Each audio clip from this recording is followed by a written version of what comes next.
Okay, so that is welcome to our session number 78, or as the other numbering goes, Season 5, Episode 5 of our Thassilonian Resurgeance adventure path.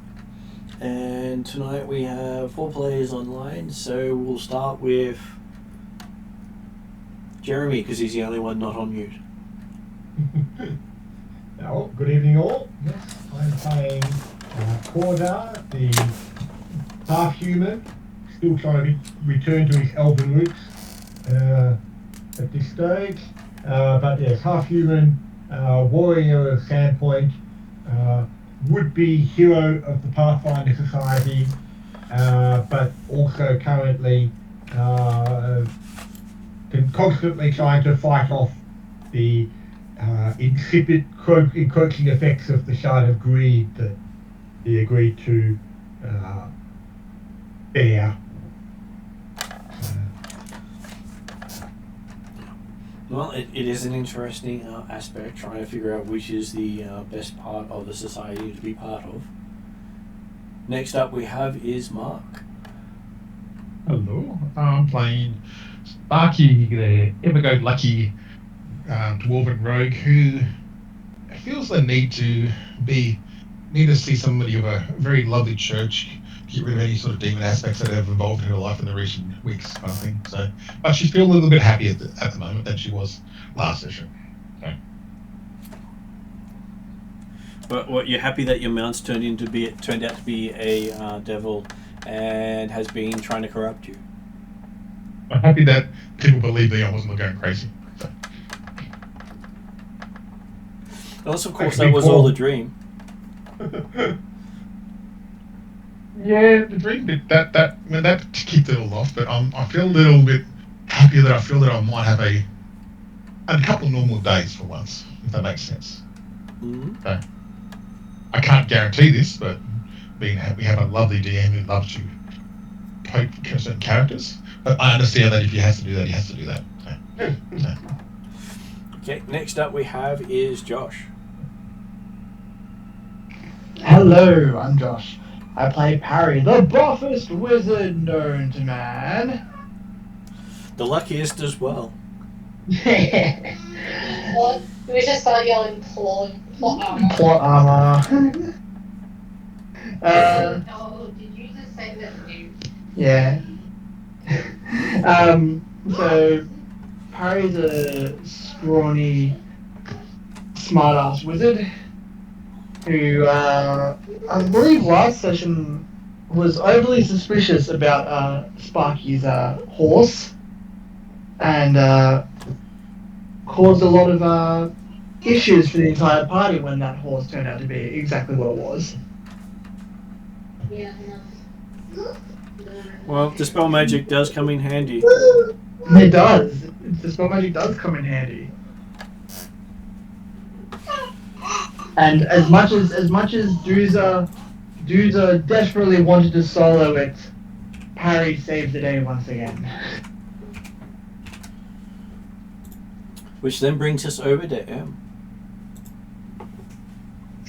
Hello, I play Dooza, your ever-lovable orc, who has not very good-looking puppy and giant currently, but he's hoping to get that fixed eventually.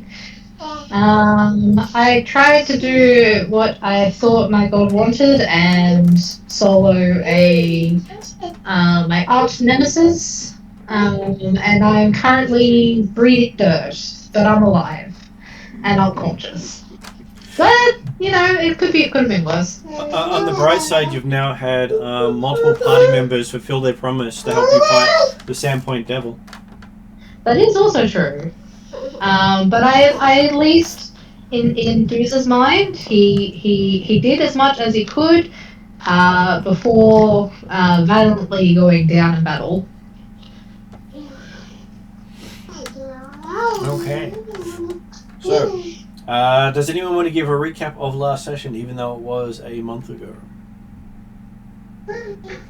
I can't remember who was unconscious and who wasn't. I can't remember that now. So So, Jeremy, if you got any knowledge, I can't remember. Well, the Yes. problem was that Corner wasn't paying great deal of attention to things happening because he was off out the front, and it took him half the battle to actually turn around and think, "What are you guys waiting for?"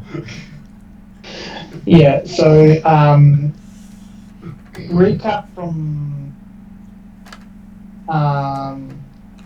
I think last session is that we're traveling through Sandpoint at this point in time. We are in the mountains. Well, we're heading No, back. no. We're going from Sandpoint after having spent a bit of time at Sandpoint, having come from That's right. the Skulltop Mountain. Whatever. it was Well, called, you were on right? Thistletop, and you were heading Yes, home after spending a week in Thistletop studying the ruins.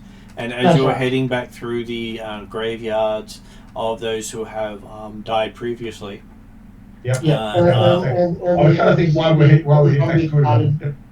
yeah, all the zombies started rising from the grave, and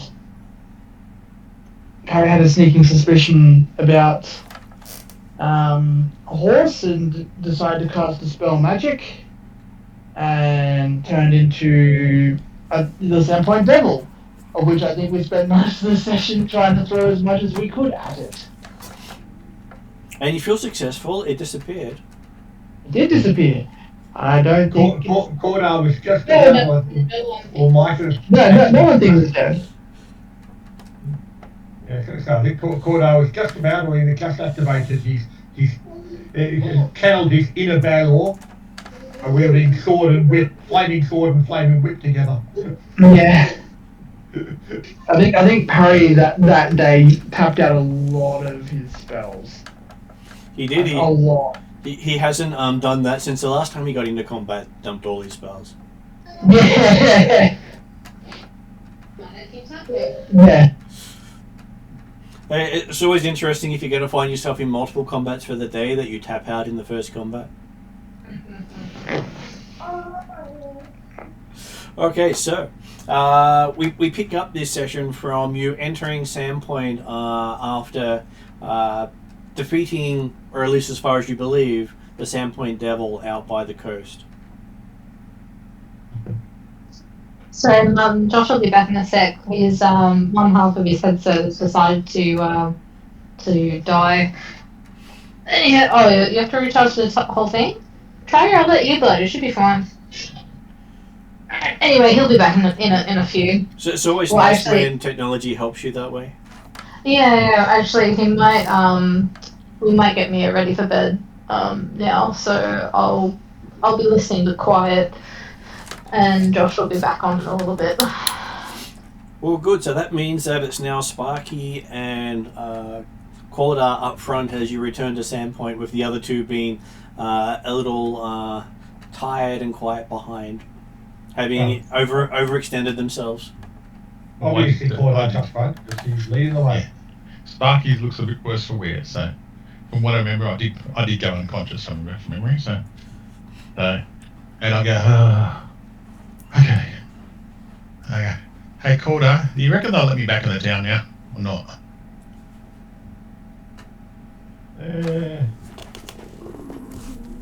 Just trying to think.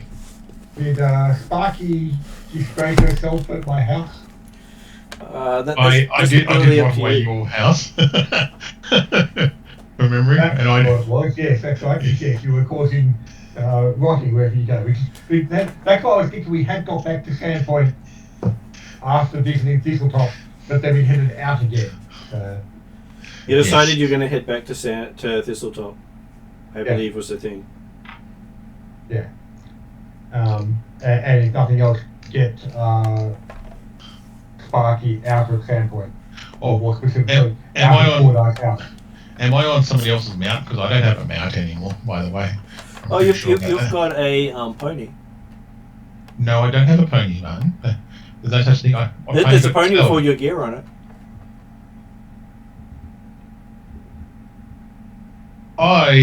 If that pony, I'm tempted the way of Dave with the stop educating me, but I'm untrustworthy of ponies right now. If I have to walk, I have to walk, and I'll take my gear with me because I did have a lot of gear on me. But Doozer will offer up his dogs, hook them up onto a makeshift sled to take your stuff if you want. But not take him, just his stuff. I heard that distinction there. Yes. Duke also recognises the dangers of letting Sparky get anywhere near anything. Oh, wow. So, you have a pony that turns into a devil, and all of a sudden everyone just doesn't trust you anymore. It's like No. To be fair, Cordar's lack of trust has nothing to do with the pony turning into a devil, because he missed most of that. It was more with the fact that Sparky causing his house to collapse and he just rebuilt. Oh, that's fair enough then. Okay, give it that. That's fair enough. Yeah, I don't think my reaction going to town is going to be a good one. It depends on how people feel after. If people look a bit better than they were before, I'm feeling a little bit happier. If they don't, yeah. I mean, do we go straight back to Sandpoint? Well, it's only a couple of hours. Yeah, because I think. It's only a short trip between Thistletop and Sandpoint, isn't it? It is. Yeah. Because we were on our way back to Thistletop for something, weren't we? You were going to try to hunt down what it was causing the issue. You thought it was another demon. Ah, okay, right. So we had left, and so therefore we're thinking, okay, we don't need to get all the way back there because possibly this situation's been resolved. Right.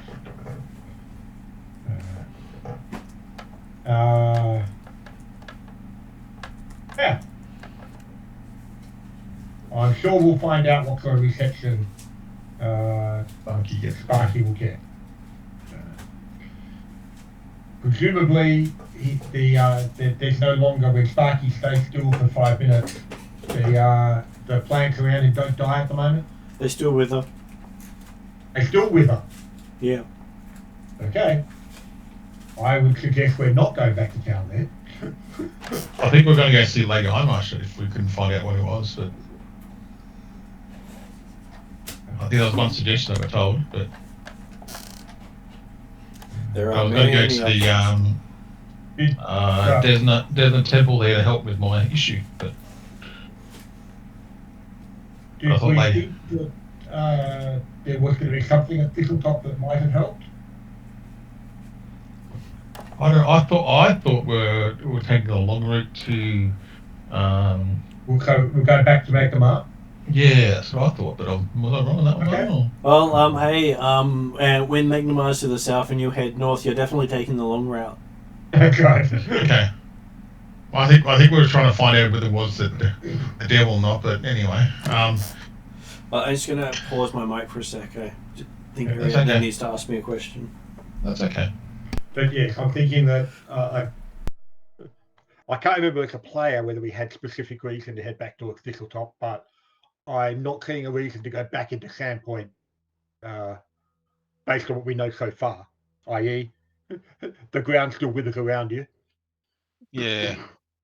I mean, I'd like to go somewhere where I could get myself cleansed. That was my thought, but I think we're going to Thistletop because there was a Temple of Desna there, was there? Maybe we're going to get cleansed. I was going to see the guy there that we knew. Maybe that was a thought, but I can't remember now. I wouldn't think there's. I mean, obviously, there's not a staffed Temple of Desna at Thistletop because we just left it; it was all empty. So, yeah, and I but think it might have been. There might well have been a dedication to Desna there, although I think it had been overtaken by Lamashtu. And we found evidence that the goblins that had been living there, along with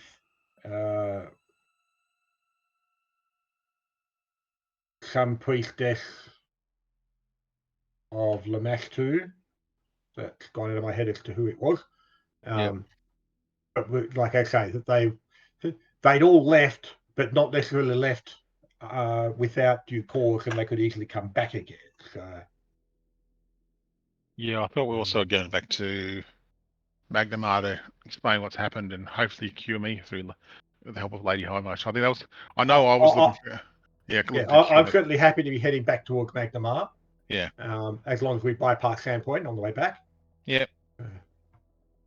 Um, I just want to be cleansed and get rid of whatever's got still with me. And if that pony's coming with us, I'm going to shoot it. So, or I will ask permission from the party. Do I need to shoot the pony now that I don't like ponies for a bit. well, I'm not certain which pony Martin's talking about in that one. So, because I know we did get, unless it was the idea that, because the pony that you picked up that apparently had the devil. Yeah, so the pony I picked up at Magnum on the way out when we got. That's right, and it was one that, Sparky tried to claim what became Cordar's horse. Yes. And Cordar just politely picked Sparky off the big horse and put her on the pony. So you're the cause of all these problems. Got you. Okay. No, that's right. Then there might have been, I don't remember if there's a pack pony as well or not. So. No, yeah, because we did dispel the pony to show the devil. So I'll confirm that when Martin gets back. So yeah. When the pony came back or reappeared after the devil disappeared. That's the thing I'm worried about, kind of thing. Because it's like, if that was the case, then there would definitely be suspicions about the pony. Yeah.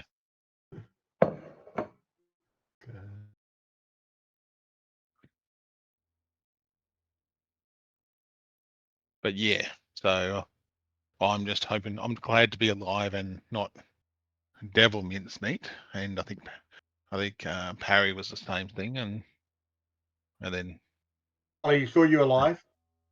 I think we were all unconscious. I think, or a couple of us were alive, and I think you yourself and our monk. I don't think Cordar got particularly damaged at all because he took so long to get. I think Willie and yourself were okay.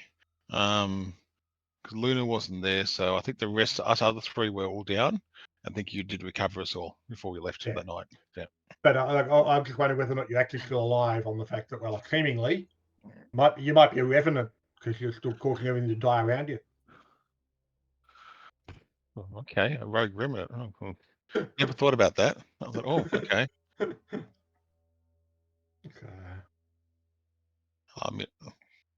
A revenant of Desna. Well, that'd be interesting. But I was going to say, which would you prefer to be? An undead revenant or still having a demon riding around inside you? Undead revenant. Better option. Yeah. I'd go for the first one, most likely. I don't want to. Having a demon follow me around everywhere is not a good thing. So, no. But it's okay. But do you think the living world's going to be happy with you following them around? If you're undead revenant? I could turn into a paladin or something, or a crusader, undead crusader. Yeah, I don't know. It could be interesting, but never thought I would have taken that kind of path. But yeah. Maybe we can put you down permanently just to be safe. Yeah. So which path did you think you weren't going to take? Oh, we're just talking about because I think three of us were down. I think it was Cordar and Willie that were still up from light memory. And the pony that's still with us, is it the same pony that I had originally, or was that a pack pony? You're not sure.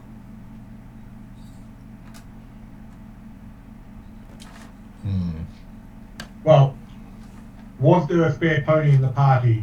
Well, there's a spare one now. Alright. There's a spare one now with all Sparky stuff on it. But does it appear to be packed in the same way as what the pony that Sparky had just been riding? It does.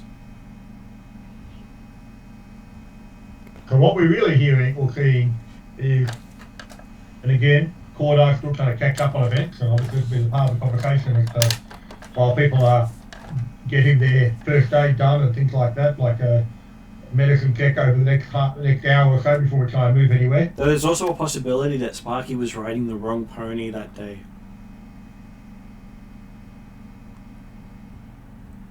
Now, it seems less likely possibility is the fact that apparently we've still got the same number of quadrupeds in the party as we started out from Sandpoint with. And then we dispelled one and turned into a devil. So that's the thing that worries me. If we had the same number of horses and ponies that we had originally, or ponies, then I'm still worried that we still...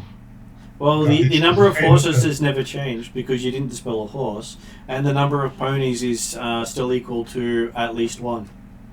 Well, that's why I'm talking quadrupeds. I'm not defining horses or ponies, okay? Because we've got dogs as well, okay? The number of quadrupeds we started with when we left Sandpoint, heading back towards Thistletop, was X, and we still have X quadrupeds in the party. But apparently, one of those quadrupeds, the fight started when one of those quadrupeds became a demon, and the demon was then eventually cut down and disappeared.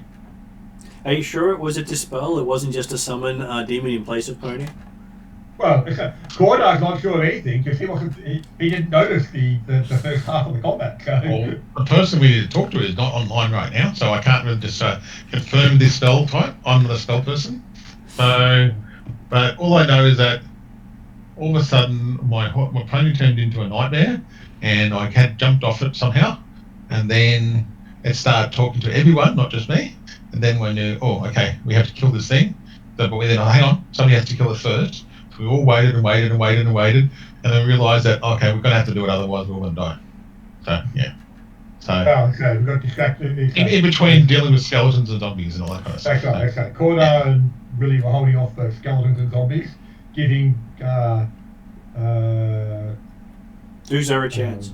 Duzo a chance to take on a one-on-one if she felt like it, and then decided that, hey, Duzo's taking too long, it's still just getting more and more zombies and things like that, so we'll just get rid of the source of the undead.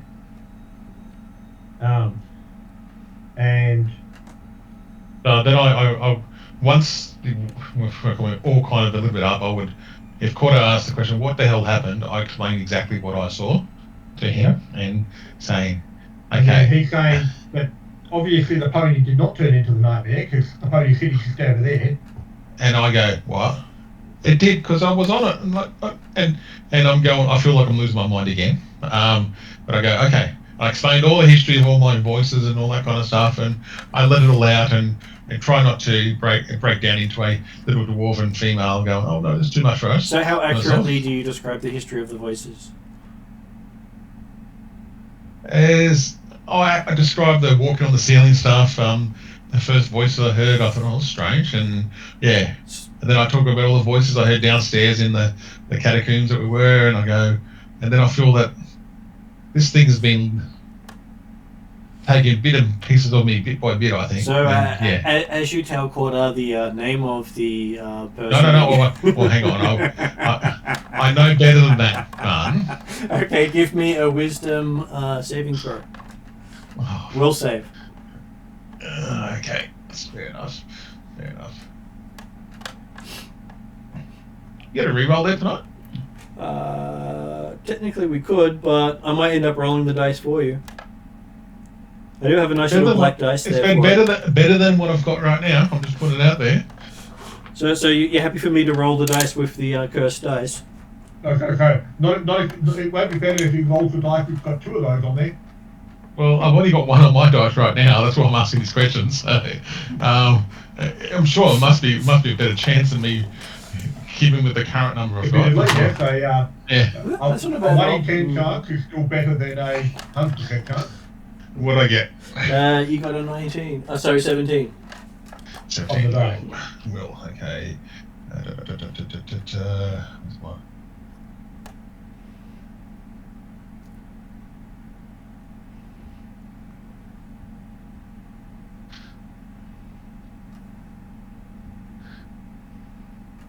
I will, 29. Okay, so you realise just as you're about to tell Corda the name that maybe you shouldn't say it out loud. No, not saying out loud. Okay. We do not discuss the thing, and well, I just say it like about saying it. No, not saying it, and then okay. I told everything but that. So. Provide the full story, but insert name here, or he shall not be named. Yep, he should. Or it shall not be named it. Yeah. I don't believe it has a sex. So. That I know of. I've never studied this sort of situation before, so I'm just a cartographer dwarf, not actually intelligent dwarf. So. And So, knowing all this, you still drag the demon along with us down to Thistletop and then back into Sandpoint. I didn't All the way to know. Magma. Look, I didn't know it was that yet. I was a bit unsure about this thing. I honestly should have talked to us a bit earlier, but everyone seemed to be busy with other stuff. So maybe I need to project my emotions and feelings next time. Exact words I say. So, next time I will discuss these things much earlier, if that's okay. I've learnt a lot. I've learnt a lot about this Cordo. I've learnt a lot about when I should talk and when I shouldn't talk. And I said, I'm learning better not when not to talk, but I think sometimes I just need to talk. So. Good to hear. I'm feeling better. I'm feeling better that I've now worked out what I can and can't say. You've got off your chest. Yes. So after you finish that, you do hear a voice in the back of your mind going, I think you forgot some details.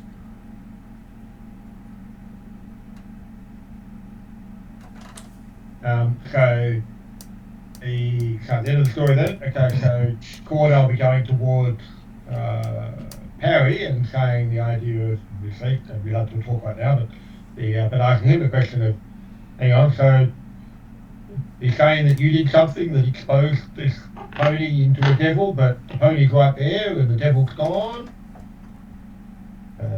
So what actually happened at the end of the combat? Can we get a recap on the final blow or effect that actually made the demon disappear? So when the demon was special effects budget that was used? was struck, all the undead fell over at the same time, so obviously their budget ran out. And you realize that you'd be just standing in a graveyard. You're not sure if you're actually fighting something real. There was no signs of anything that you'd attacked or fought. Okay, so there was nothing other than the graveyard. Were the undead, they all had to fall to the ground type stuff, or they actually disappeared as well? They disappeared as well, making you wonder if you actually fought something that was real or not. Okay. And so there's no bodies or anything like that left behind? No bodies whatsoever. Mm.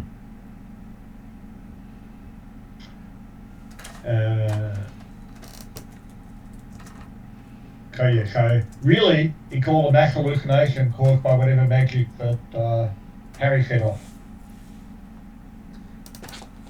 That is quite possible.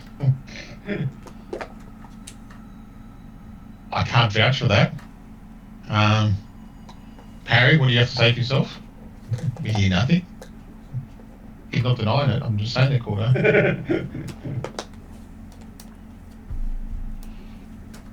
Hey, I'm sure Parry would be choking up a fuss. Yes, I'd say so. it might just have been the mushrooms you ate the night before.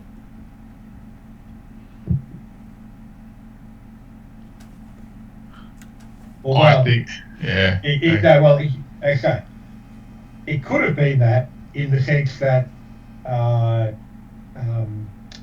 Sparky got too close to the mushrooms just as we were about to eat them. Mushrooms? What type of mushrooms are you talking about? Or the meat in the stew. Okay, it all went rancid just as we were about to eat it. Because of Sparky's presence. But then why did it affect the half-orc? I'm sure they can get through most meats.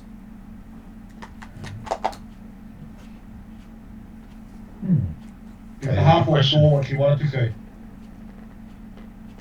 An opportunity to kill the devil.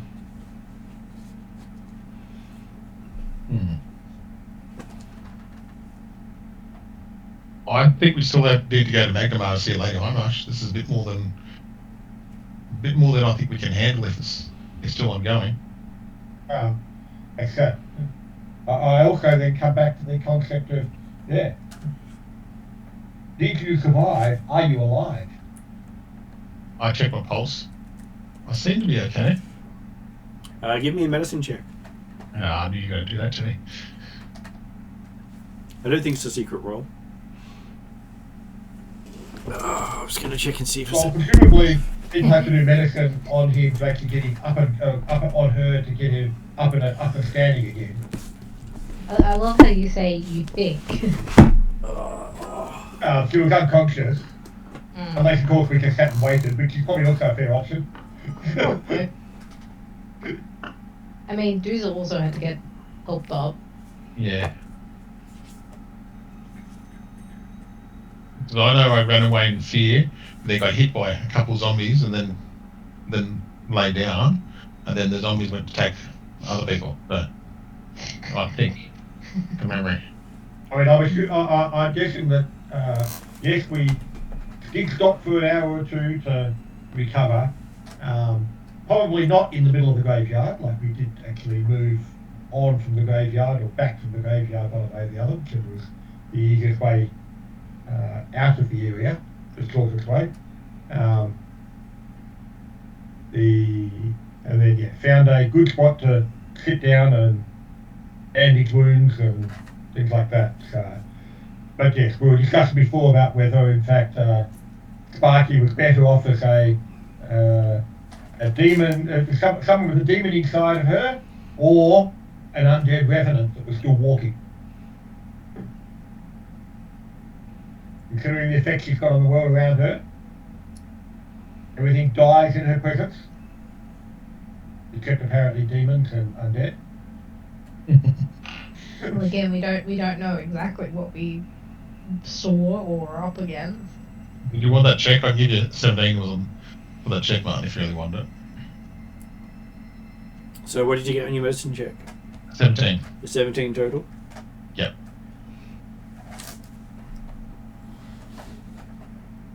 I rolled 5 points better than my first roll. Okay. I did do a will save before there, Emma. And I heard. I've been yeah, listening. yeah, that's good. Okay, so you believe you have a pulse? I thought 17 is a pretty good roll to confirm I have a pulse. Well, I mean, okay. When people were doing medicine on Sparky to get her upright again, I'm assuming there's probably a battle medicine initially to actually get her moving, and then sit down and we can do a proper medicine check while everyone patches up. Well, no one's quite. No one's got reason to think that she's undead, is that right? That is correct. I mean, don't ask Doozer. He has no idea. I'm touching my skin and all that at the moment just to double check. Just be safe. So you're poking yourself? No, I'm just touching it. I'm not poking. I'm not getting any knives out. I'm not doing anything silly. I'm just checking I've got blood flow there, okay? Okay. Okay, so yes, you're a squirter. Good. Okay. Well, that's the best way to check if you got blood flowing. Plus, you still got that burnt hoof mark on your butt. That's right. I do remember that. Yes. What? And also a quarter, and I bend over and show him the burnt hoof mark on my hands. I got that too. See, and that was from the pony from memory, or whatever used to be a pony. But the only person who can answer all these questions is. You mean the pony over there? I don't know. Was that pony, or was it? I don't know anymore. I'm confused. Too much for a poor little dwarf. I need the person who cast that spell to tell me exactly what they cast. All I know, all of a sudden, I was riding a nightmare beast, wasn't it? Nightmare, wasn't it, Martin? A winged beast. A winged beast? Pegasus. Had flaming hooves and flames snorting out of its smoke snorting from its nostrils. Yeah, it burned me once or twice, yes. Yeah. So it was a winged horse, so does that automatically make it a Pegasus? It was black, wasn't it? But... No, because a Pegasus is actually different from a winged horse. And especially if they've got flaming hooves, a fire for a tail, and smoke and flame coming out of its nostrils and mouth. Yeah. Could I do a Pathfinder lore roll to tell me what the beast was? Sure. Pathfinder lore, okay. Yeah. So what is your bonus? Plus 9, sorry. Plus 9, because any lore roll is considered a secret roll. Sorry, forgot that. My apologies. So, Staff, if you know. I knew that was about the same as my roll then. Okay, good.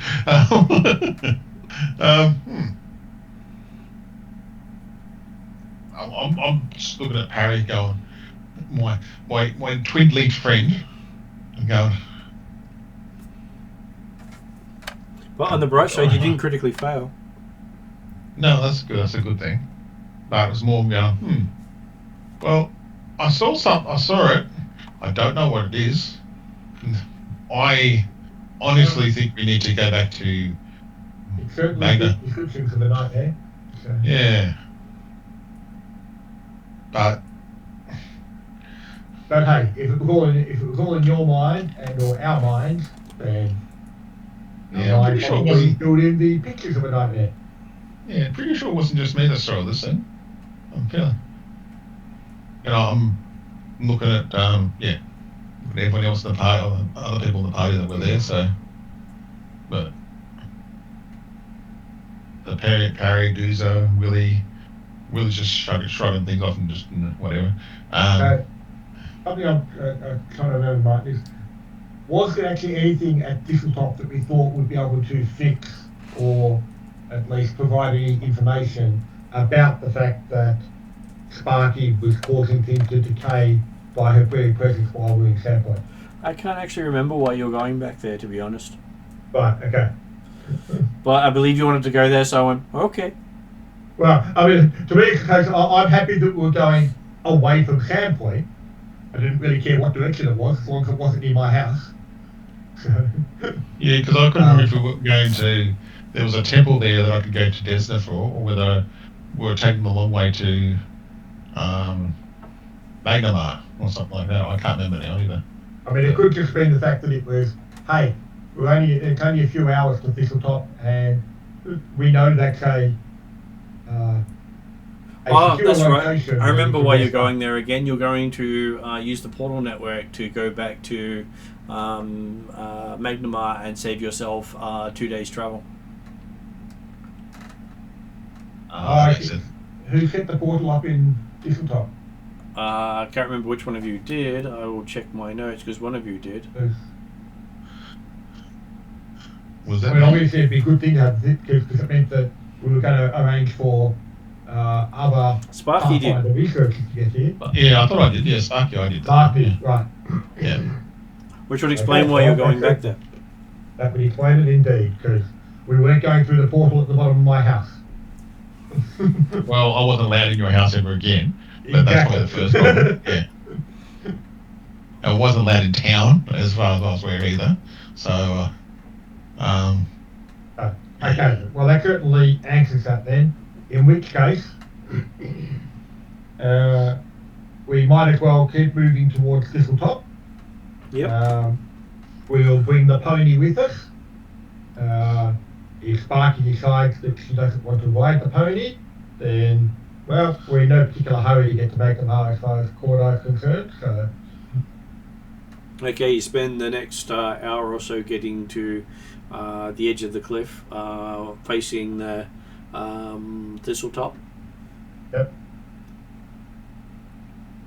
The ropes that you had left tied there are gone. Oh, really? Okay. How long ago has it actually been since we were there? It's been a day or two? About a day or two, and the stumps on this side look quite decayed. Ah, okay. Okay, well, Cordo's can have a look around for tracks to see if there's any evidence of someone coming along to actually remove the No, it's more likely that bridge? whatever we picked up started here. Yeah, okay, when Martin mentioned it was decayed, I can certainly understand it, but hey. I'll do the search around just in case, but confidently, there's nothing. It was definitely the thing, because yeah, either we get as a flat 16 from his assurance, or rolled 8. Okay, so having a look around, you're not sure if anyone else has been here. The ground looks as if it's dried out quite severely, so you don't think any footprints would have been left. Mm-hmm. It was definitely a lot greener when you left the day before. Yeah, maybe we should have stayed in the graveyard. At least things wouldn't die further there.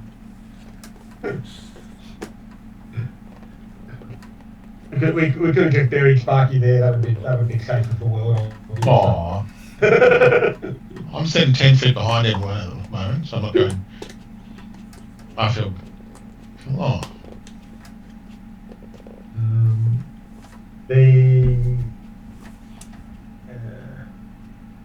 Okay, how big's the gap across? It was about 40 feet or something, wasn't it? I think, so across the... It is about 40 feet. Yeah. I can't remember as a player whether we had an easy technique to get across, whether someone had a fly or any capability. No, we literally threw ropes, but if the posts are decayed, that's going to be a little more tricky this time.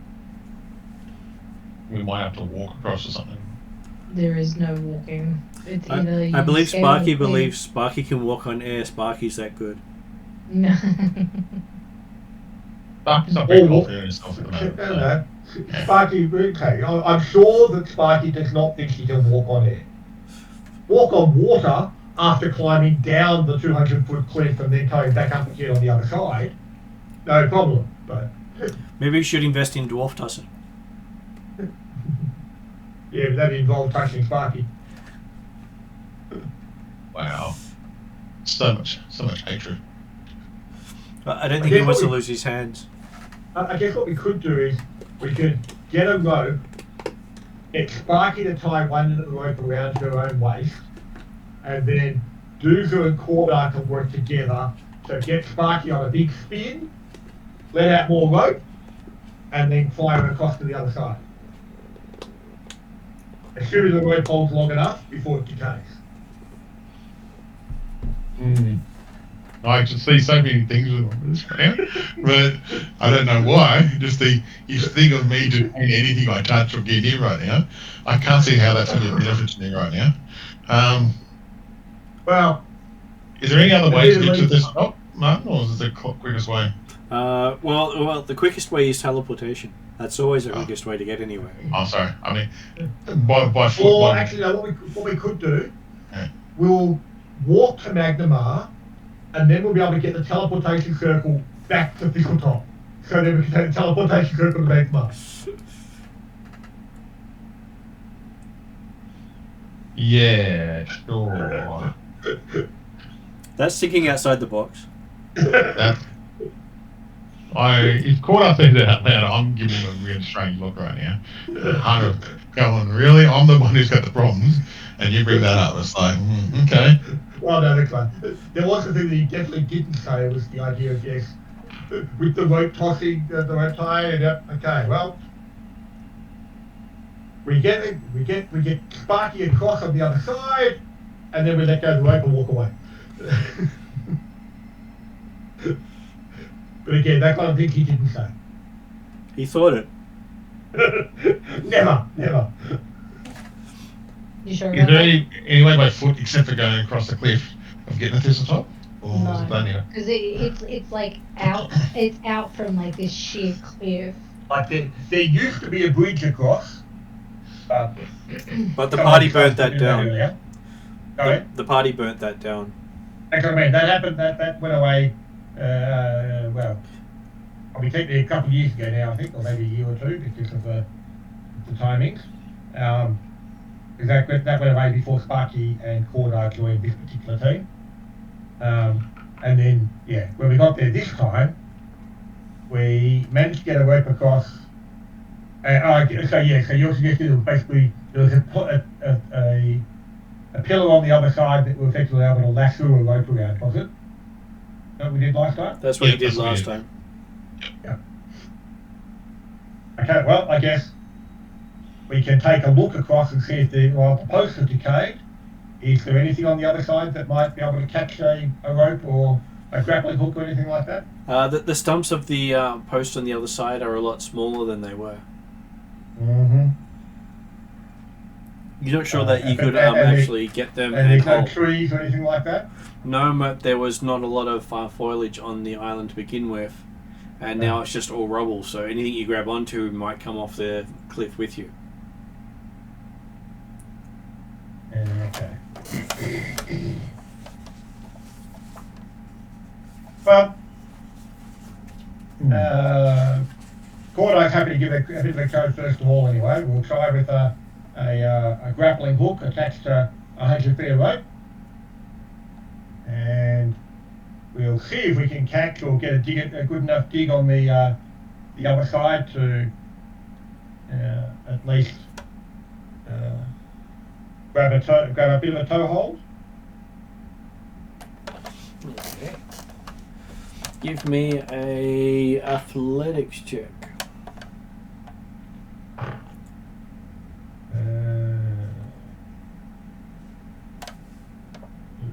It'll be about a 20. Checking. 23. Okay. Oh, sorry, the athletics you said, didn't you? Yep. 24. It lands directly on the stump on the other side of the chasm. Okay.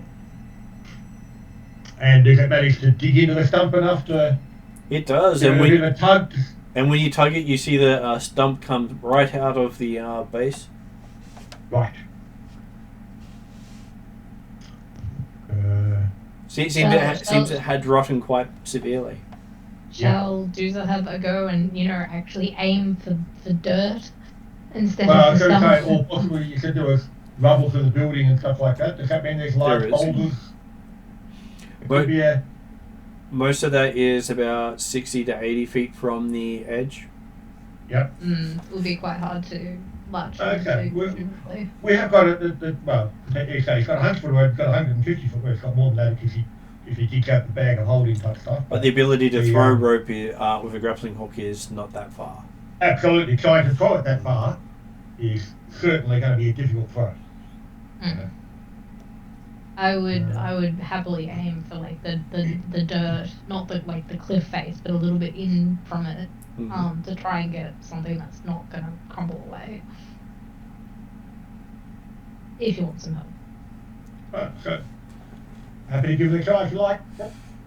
So Doomsday now shows us how it's done.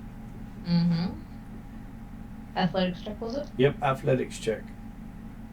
Athletics check. And sorry, Josh, might be a bit longer.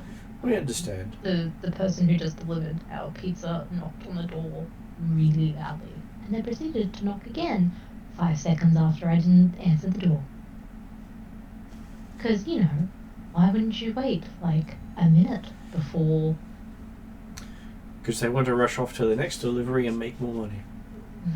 Because otherwise they'll be outside for 30 minutes. I'm pretty sure this pizza place, even though we order through the delivery services, actually employ people to pick them up straight away.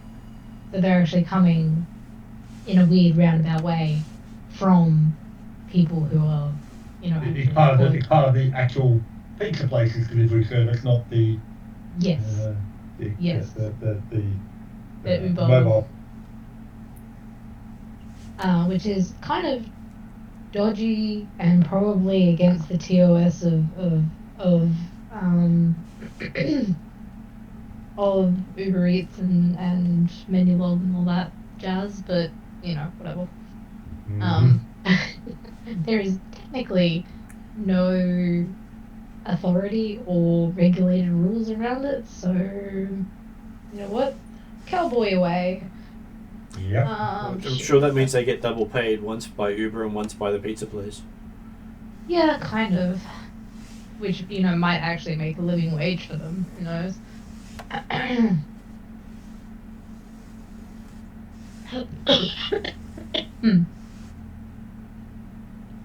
Sorry. What was it again? Do's attempting to see if she can get a firm hook on the other side into whatever it might be. 32. 32. Okay, it goes sailing, bounces, and seems to dig into the dirt. Dudes are kind of just, shrugs. Like, Yeah, that well. was hard. If Do's are given a good tug to ensure it's tight. I would do, yes. But I don't know what we're going to tie it off to on this side, considering the posts are, probably also rotted and will fall out at the slightest breeze. Well, there is a pony here you could tie it to. No. Poppy? Definitely not. Is there a tree or something nearby? There is. It looks quite desiccated. This is going to be interesting. Seems someone's been draining the life out of the area recently. Mm-hmm. I'm sure it's got nothing to do with Sparky. Nothing at all. No, I think you're telling lies, man. The energy from.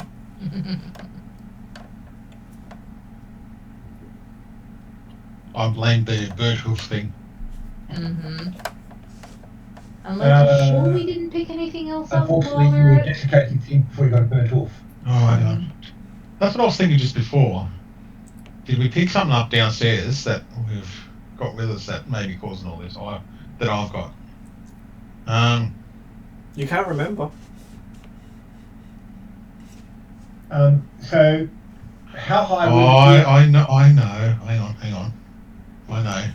I picked up something before we got to the room with the shadow in it, out of a chest. Okay. I'm going to... All the things I picked up downstairs, I'm going to go put them all out on a nice clear bit of kind of dirt somewhere and just go through it one by one and go, okay, I picked up these out of these coins out of... I think it was coins? Yeah. Out of this section, I picked up... I didn't write down what the other things I picked up. Oh, okay. Nothing out of the church area. There's nothing in there. But I know the shrine where we went for the shrine, I picked up a key or something like that out of the shrine. Which you then gave to Corda. Yeah. Which can't means it's not. Yeah, Okay. that's it. A key was what was used to open one of the doors, I think, wasn't it? It was. Or a chest or something? And then he went and looked at the chests. Yeah. But this happened to me, so it's going to be something on me, I'm thinking. Okay, it's not this. So, anything I would have picked up at while we're in downstairs kind of thing, can I just put on the ground and just walk away from it, see if it's still following me or not, or anything like that? Or? Yep. You put all these things on the ground, and I'm sure it's not following it. No, I'm just the decay kind of things that are following me still kind of thing. Anything around me still decaying, or? Well, hard to tell. Most of the stuff around you is already dead. Okay.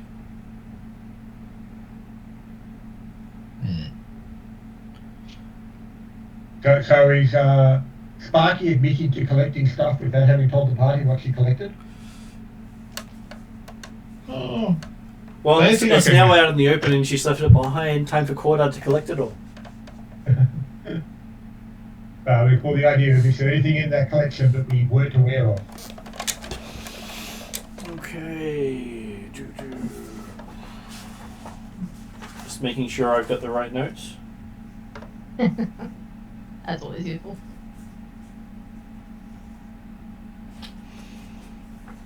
Well, wasn't there that highly engraved box with the ring that you took? Yes, that's the one I was thinking of. Yes, I know. Yeah. Okay. So you put the box down. Yeah. With the ring still on his finger? Yep. Not taking the ring off for quite some time now. Go. Okay, so Oh, no, apparently, I didn't put the ring on. I didn't think I put the ring on, did I? Oh, you don't remember? Oh, okay. I put down the box and go, did it come with a ring? And if I see the ring in my hand, can I put it back in the box or not? Give me a will save. Okay. Oh, that's actually decent for once. I'm surprised myself. But you rolled more than the one. More than 5 to start. How did that happen? That's a 28. 28. Okay. You go to take the ring off and you go, no, it feels better on my hand anyway.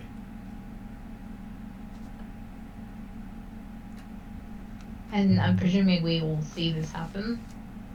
Well, you just see Sparky look down at a box, look at her hand, and then look at the box again and shrug.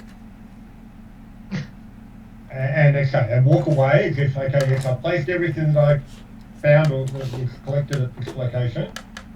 Cordar will go up and have a look at the bits and pieces, presumably, including this box. Are there any wounds or markings on the box?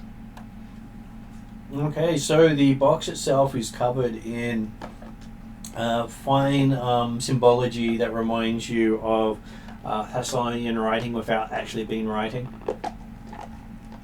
Sort of like when you see scroll work on something that is done to enhance the look of something without actually saying anything. Mm-hmm.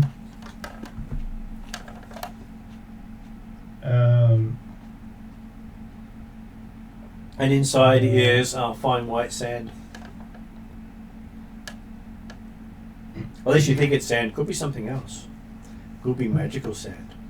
Well, okay, certainly. I'm happy that from Cordar's knowledge, yep, it's fine white sand.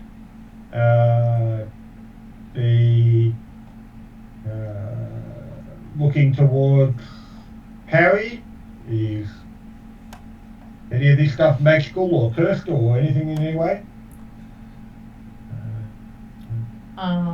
Harry is snoring loudly.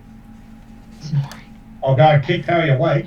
I was gonna say I can do like an Arcana check if you or whatever check if you want, Mum, because I've got Josh's stat block. Okay, let's see. Can I mean, yeah. tell him any? Just the fact that Josh is away from the table for me shouldn't mean he's not actually available to do things. Or Parry shouldn't mean that Parry's not available to do things. Okay, give me an Arcana check. Oh, Actually, I might need to do that. I'm just looking up what identifying magic is. Oh, it's a secret check. What is his bonus? plus 16. Okay, he looks at it and goes, nope, not cursed.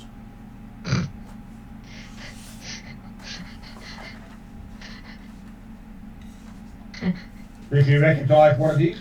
A box with sand.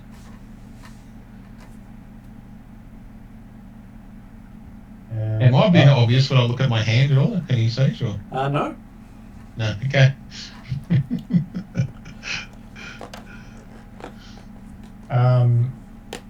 You also have a bunch of candles that Corda had gathered up. Yep.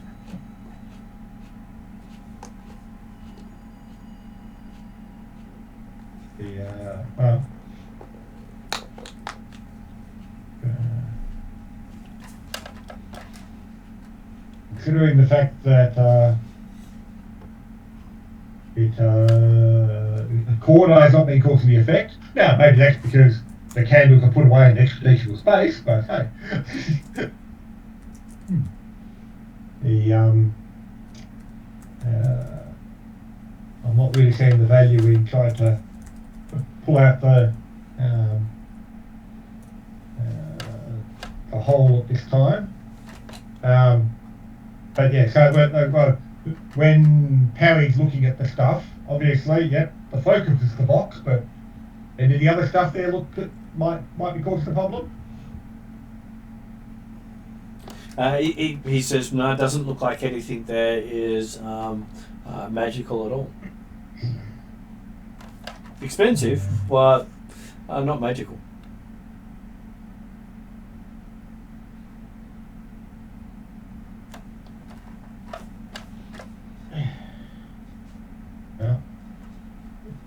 Cordar. Because I just said I've got this box. Did I say anything about the ring at all, or just said You talked about the box. Yeah. Okay. Cool.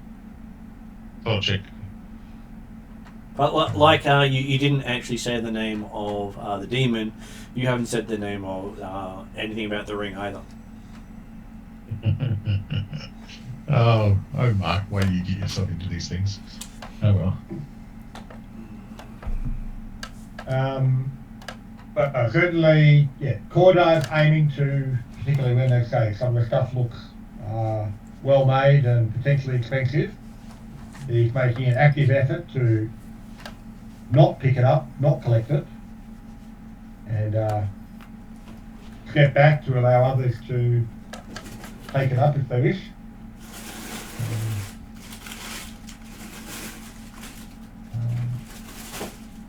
And Would Doosa like a box of dirt?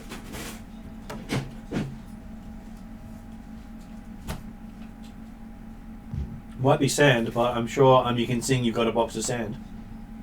No, I'm good. You might be able to put your rock that you talk to in there.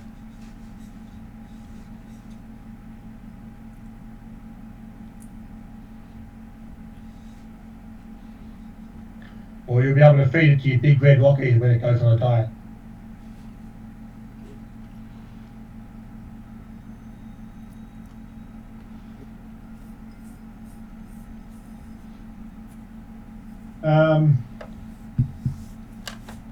Okay, well, it seems there's nothing there that's going to be the issue or the concern. Yeah. So where did you find this box of bits and pieces? Well, I found it, the box, and if my will save tells me not to say anything about the ring, I won't say anything. But I found the box in the room that we had that shadow creature that attacked Harry.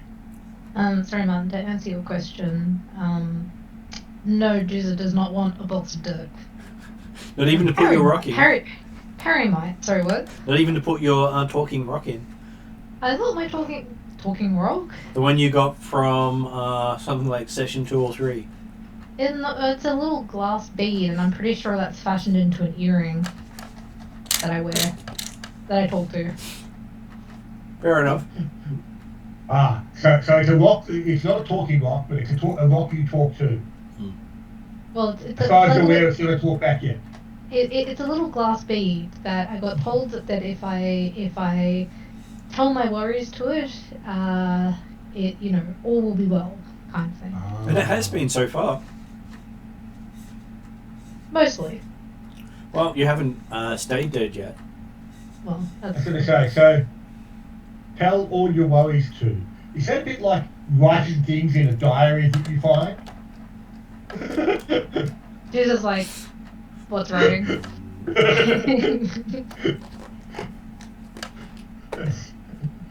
As far as you've seen of Dooze's Pathfinder abilities, is dot points, and that's no. really bad. I'm getting some images of Mr. Weasley talking about the idea of never trust anything when you can't work out where it's going to be. I know that one well.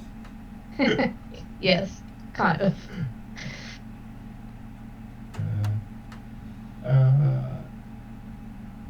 So where was the shadow thing? That wasn't in the big temple, where was it? That was in the underground thing, like with the lava, where we kind of fought a mini demon thingy. Where you fought a demon instead of a devil. That's right, yeah. And that was in like the last room we looked into before you came back upstairs, I think. It's always in the last place you look. And then I found a box.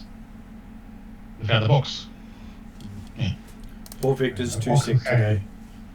You collected the box of sand, you took the neat looking box, is that right? Yeah, I like the box and what was in it. Well, you might be able to make whole and return whatever is being turned to sand into an item of importance. That's great. Like a rock that will listen to all your worries. That's correct. Yeah. Well, I'll get you to update Parry as I duck off to the bathroom because he's managed to make it back. Hello? So, hey Perry.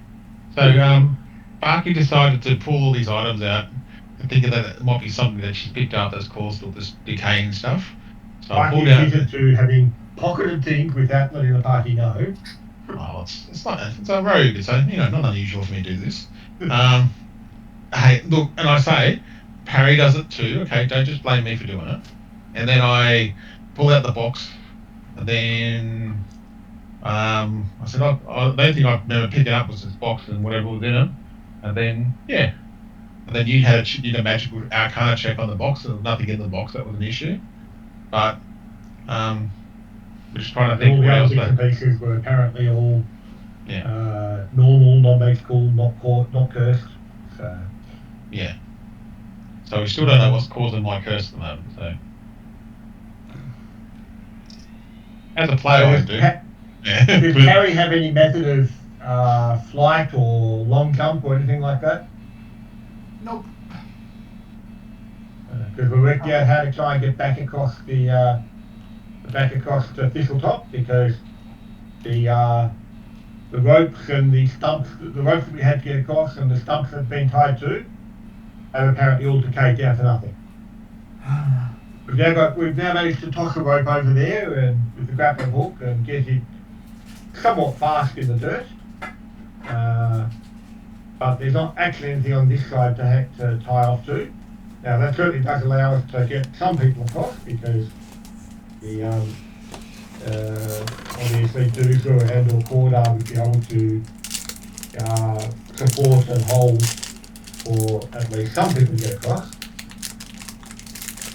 And so have you told him that there's a box of dirt on offer? Well, okay, so we mentioned the fact that, yes, Sparky had pulled out all these pieces that you said was all non-magical, ordinary stuff. But one of them was actually a box that was quite ornate and well made, potentially quite valuable, with sort of, well, but the way Mark described it, I'd make it the Thassilonian equivalent of Celtic knotwork. Mm-hmm. As in decorative designs that are in a style without actually being words, like in a runic style, but without actually being words. Either that or he failed his identification role.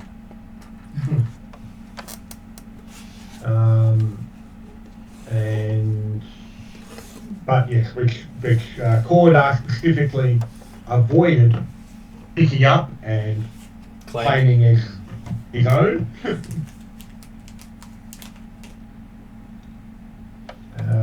And if no one else wanted to claim it or get it, then I'm assuming that Sparky would then regather up her gear, assuming we're trying to get somewhere or do something beyond I'll do here, that. because obviously, like the reason is, we can easily get Sparky and or Parry.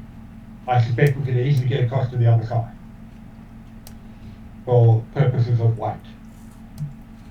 The problem being, of course, that if Sparky goes, then the rope might not survive long enough for her to get across. So what I'm hearing then is you're suggesting Sparky goes first?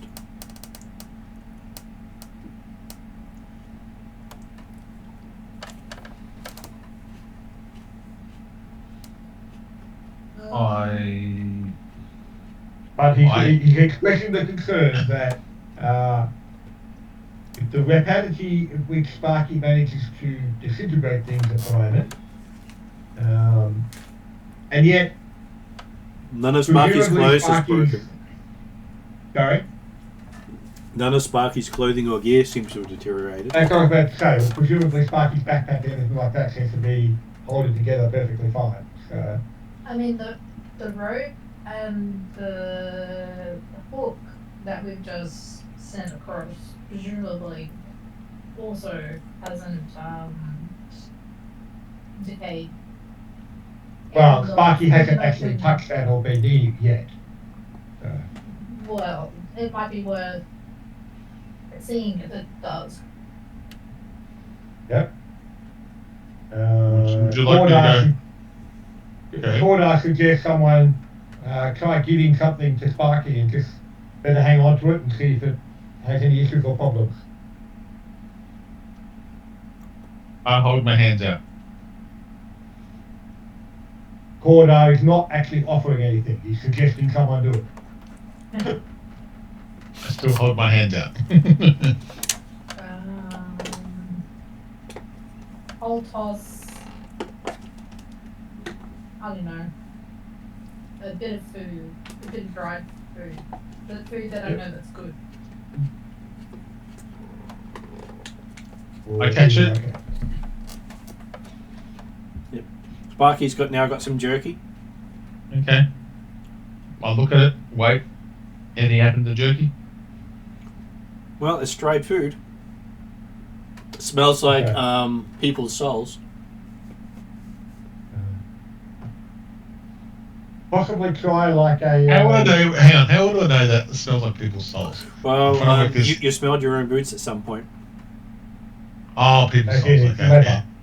Leather. Okay. Unless, of course, you've been sniffing people's spiritual sense, but that's completely up to you. That's what I was worried. I thought what you meant. Yeah. Okay. No. Sorry, mate. I got mixed up there. As a revenant, you can detect people's souls. So. I haven't, as a character, I haven't thought about that yet. Okay, so yeah, but okay. Right, I can do the other one if you like. I take a bite. Tastes like jerky. Tastes like people's feet too. Or at least it's tough as. Okay. What about like a piton or something like that keeps it lush in his hands or her hands? So you place it on the hands or through the hands? And what I'll go pick up a piton out of my backpack that's on the pony still, and then I go and I hang on to that. Does anything happen to it? Yep, it's in your hand. Yeah, no rusting or anything like it's discoloring or anything like that. Give me a will save. Okay.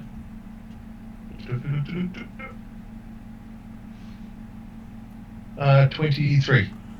Okay, so while you're holding it, you get a flash in your head of you dying of old age while standing on the hilltop and drop the pit.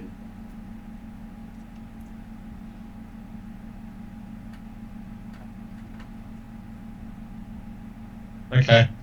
I kind of blank out for a second or so, and then I just drop the pitten. Or I'll start looking at it, take a look at the pitten, see if it was the idea of, oh yes, it's suddenly all musty, which is why obviously caught Sparky by surprise, which is why she dropped it. It's still quite shiny and smooth. Problem? I had a vision of... Yeah, just I explain the vision to Corda. I don't know. It just doesn't make sense to me how a pitten can cause that. I think honestly, I think whatever I touch is okay. I think it's. I'm thinking, and I'm not sure if I have to roll for this one, that anything that is living like grass, things like that, that might decay. But it's not actually items themselves, kind of thing. Although apparently it was the ex-living things like stumps and ropes. Well, there's bench stumps, plants, wood, things like that. Yeah, your clothing hasn't deteriorated once. No. You'd be quite naked very quickly otherwise. Yes. Though your beard seems to have gone, so maybe it's hair. Well, I mean, Doozle looks in his armpits. Sparky has no hair whatsoever. No, like Doozle's own armpits. That's empty as well. Oh.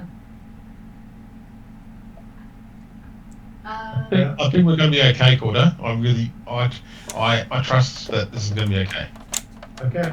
Well, so Corda's going to give, like I say, Doozle's already given a tug on the grappling hook and confirmed that it's stuck fast and holding well. Corda will then hammer some pittance into the ground, make good stakes into the ground type stuff. Yep. To provide a nice secure point on this side, and wrap the rope around. Do the old trucky six equivalent To make it nice and tight. Well, actually, in the climbing kit, it's got pulleys and things like that as well, so you'll be able to make the rope nice and tight.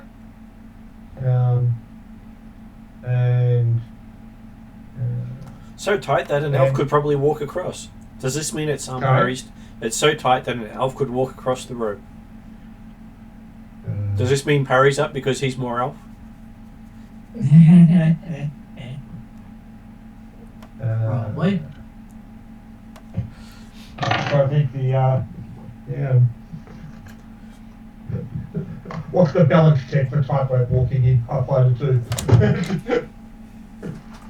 Pretty sure it's acrobatics some sort. So.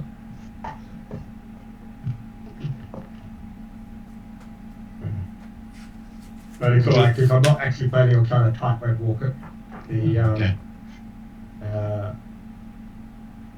Border will.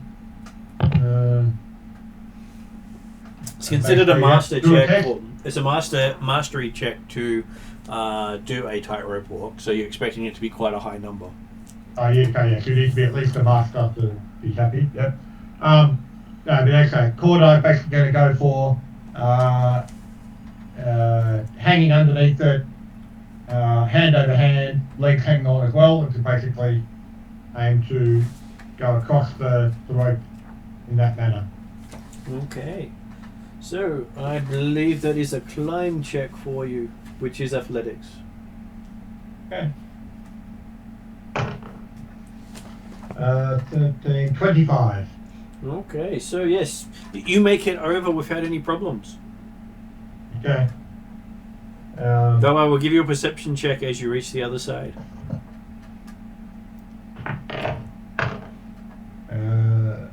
18, 27. 27. Okay, so you do notice that cracks are appearing on the other side of the ravine from you. As in the side I just came from, where the Yep. party is. That side.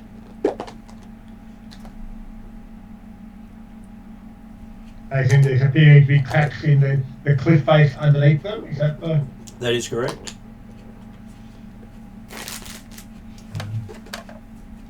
You can even see some of them forming. process. So, because what I was going to be doing was also basically, again, putting pittance in on this side type stuff so that I can replace the grappling hook and do the tie more properly and effectively on this side. And so basically, having done that, look up and talk to the others about being ready and so,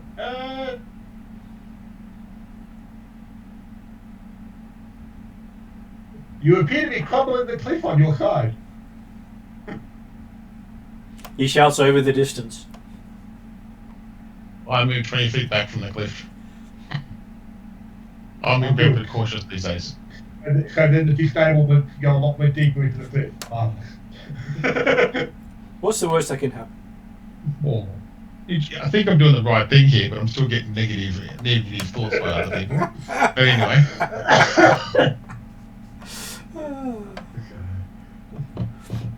And yes, Okay. and you back up to the pony. So you now bumped into the pony who's looking at you. Hi. I say that's it. So are cracks appearing in the cliff as Cordo's watching? Yes. Well, yep, he's definitely suggesting that people get away from the edge. I just go, Harry, Doozer, get over there as quick as possible. I'll go last. Well, And Willie, and Willie, of course. Well, someone's probably going to have to go back to Sandpoint with your mounts.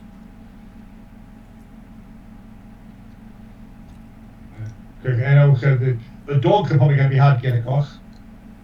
Although we can get a pulley and a harness for them again. But Dusa did said he wasn't going to bring the puppies back underground after what happened last time. Yeah. Doodle. volunteer to mind the animals? Or, of course, Cordar can just jump back across and we can take a few days to get to Magnemar along the road. Or that. Uh, The problem is, if the decay is still happening, it's still going to fall.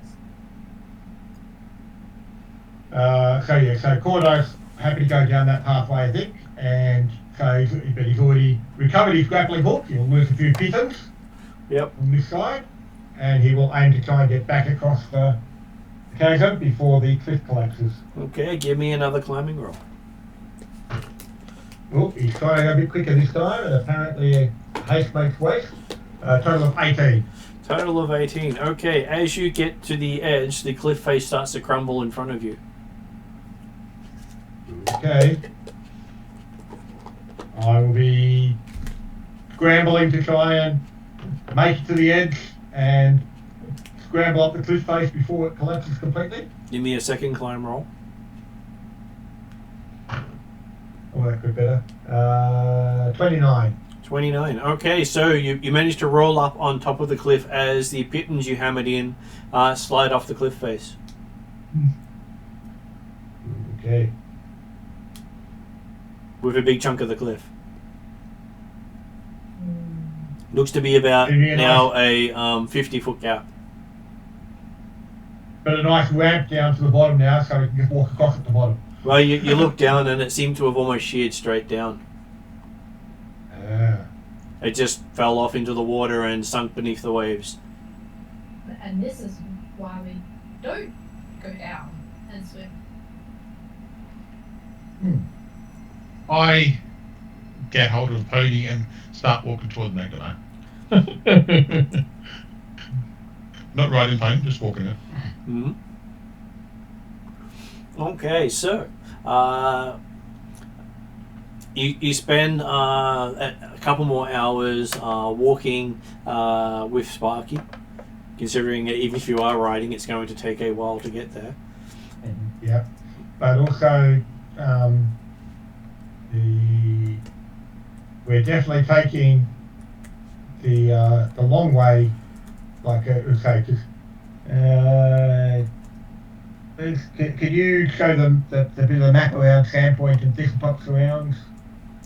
Okay. It's on a small screen at the moment on the play screen. I can. Just give me We a got sec. the whole of Varisia. I can't tell if it's small. Okay. It looks like it might be the Varisia map.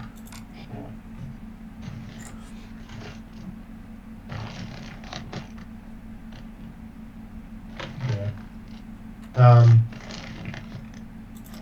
Just have to remember what I called the folder I put everything in.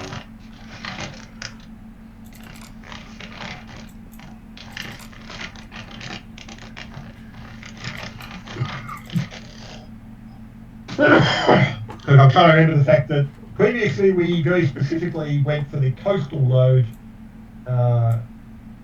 around. I'm thinking that we might be going a bit more inland this time. Partly because we don't necessarily want to destroy the trade route around if we walk along. Okay, so I can't use the actual PDF map PDF because it's not in the map PDF. Yay! Okay. That's useful. Well, actually, it's just that. I think it's in the actual main PDF adventure only. I'm just checking the player's guide to see if it has that nice thing such as a map.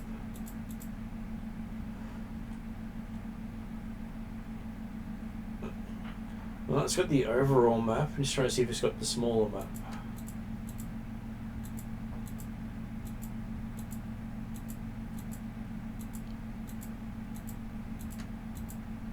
It's more the idea that I'm remembering that there was a reason why we didn't want to go too much inland or effectively due south of Thistletop, but I can't remember why that was.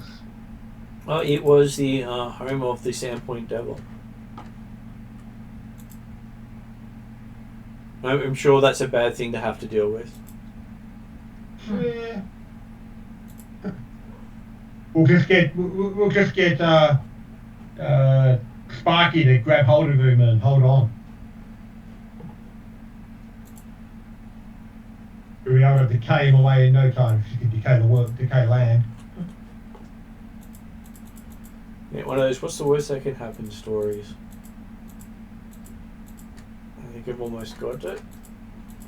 Yeah, here it is.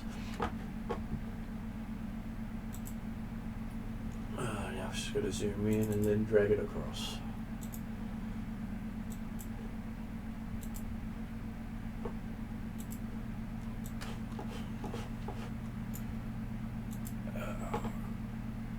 Of course, it's zoomed in differently on the different computer.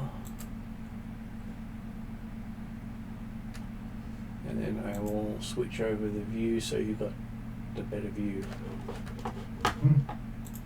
Okay, there we go. That should give you a nice look at the region.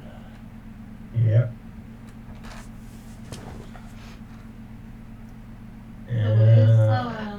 And now, so this top is that sort of. is. Oh yeah, up there. Yep. Okay.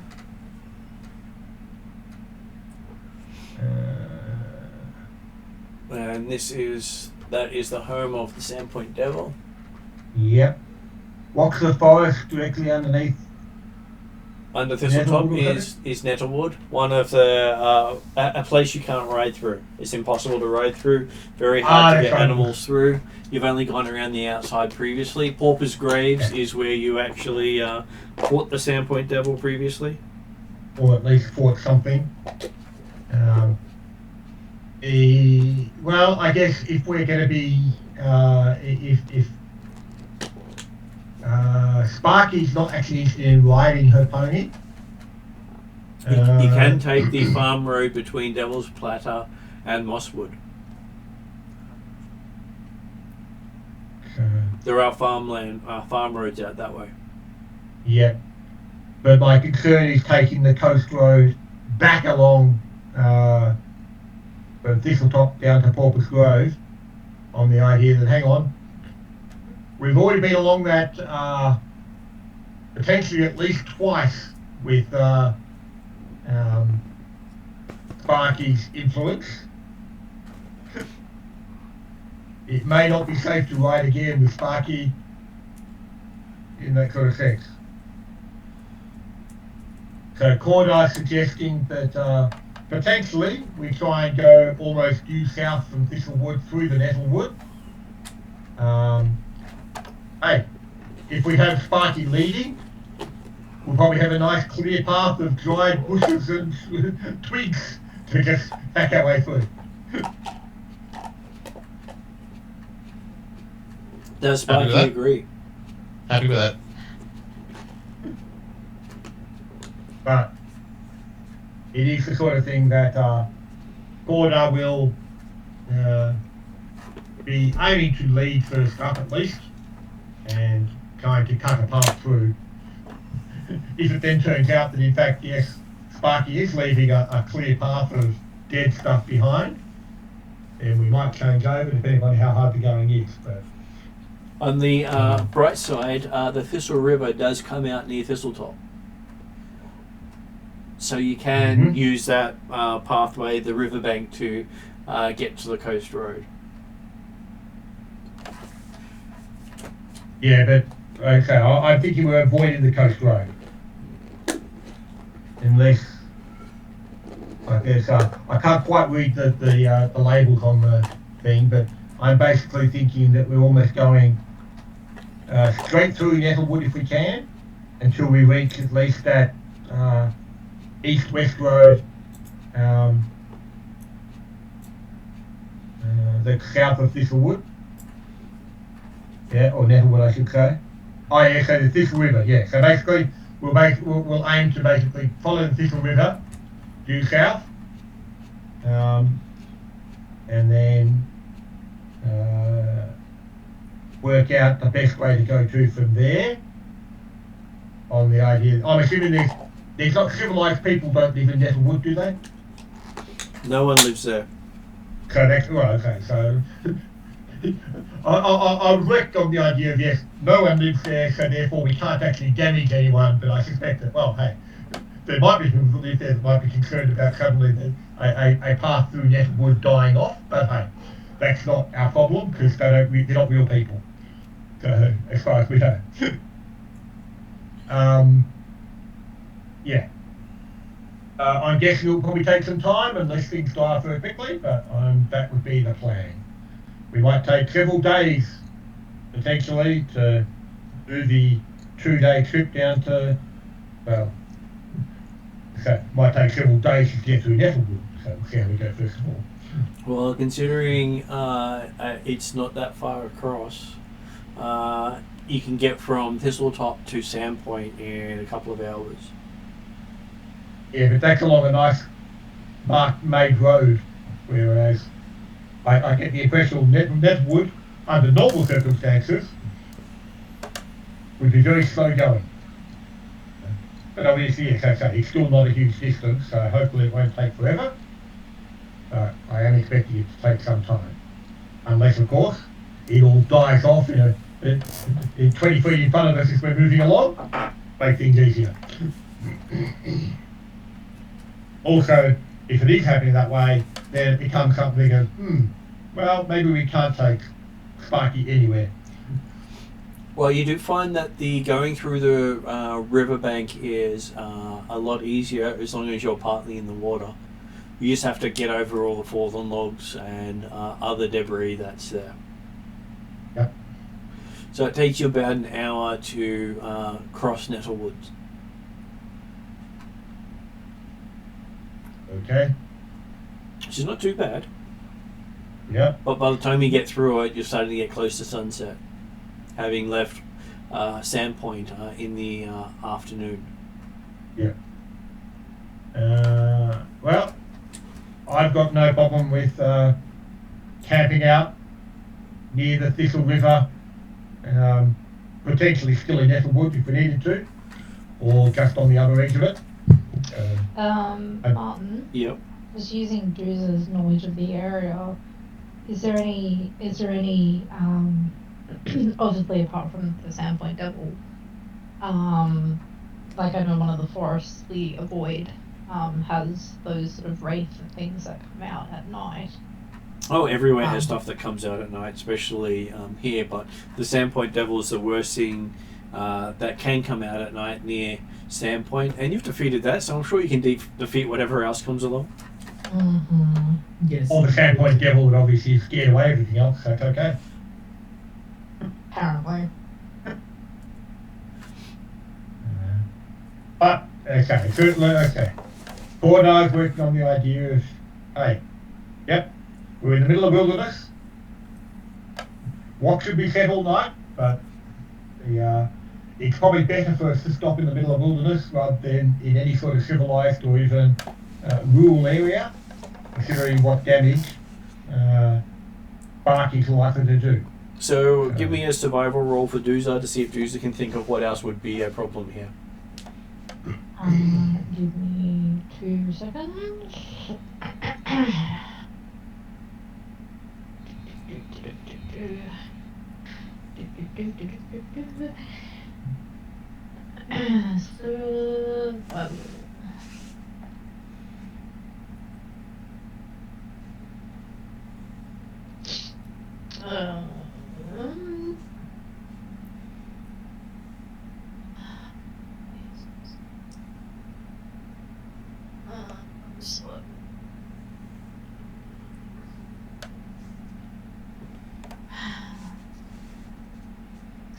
Uh, 19 total. Okay, so you have heard of swarms of rats, skeletons, carrion, boars and ghouls, and occasionally a will-o-wisp, but I'm sure that's just rumour because one of those almost killed the party a while ago. Yes, Dooza remembers that one pretty well. Well, it was only this light in the forest that you followed. So I'm There probably sure be treasures. Okay. will-o-wisp are much more of a danger down in the blind stump swamp, so.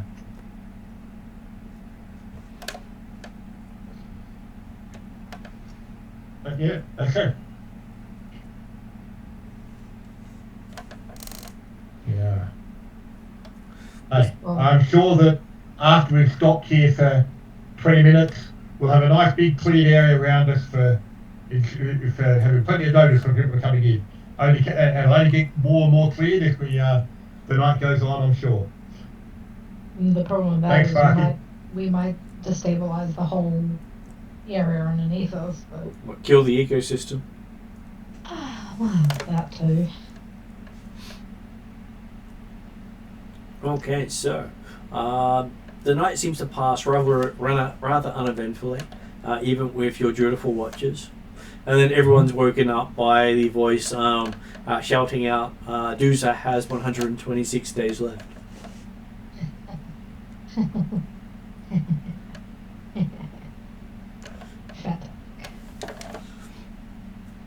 Presumably that means it wasn't the Sandpoint devil we saw in our minds. Or only fought in our minds. Well, it also means it's not dead. And it also means that Doomsday didn't fight it single-handedly. That too.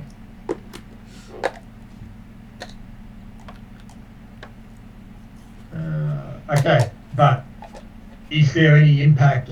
Is our campsite area a lot bigger than it was when we settled down for the night? It has not grown as far as you can tell. Has the Nettlewood, has it been affected at all as we've been walking along?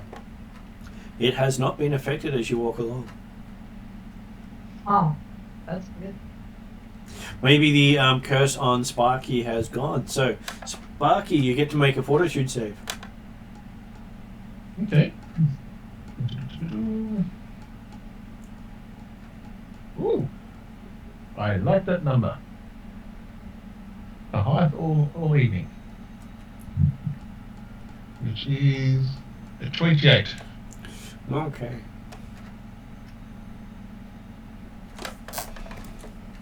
Now I just have to look something up.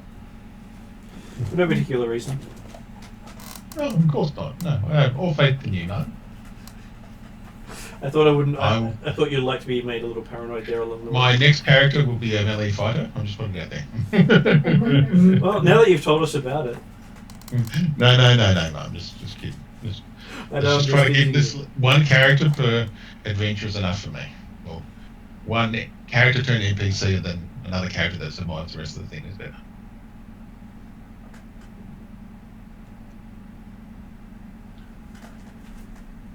If it makes you feel any better, Mark, Corda won't try and decapitate Sparky. It'll probably corrode the blade. No, but it doesn't mean you're going to chop my hands off or fingers off yet. So we'll see. Well, no. Corda is not interested in trying to cut up Sparky because it might corrode the blade. Oh, so nice. You're the first nice thing you said all night. Oh, yeah. Oh, boy. Okay, so in the morning, Sparky coughs up a whole lot of black stuff.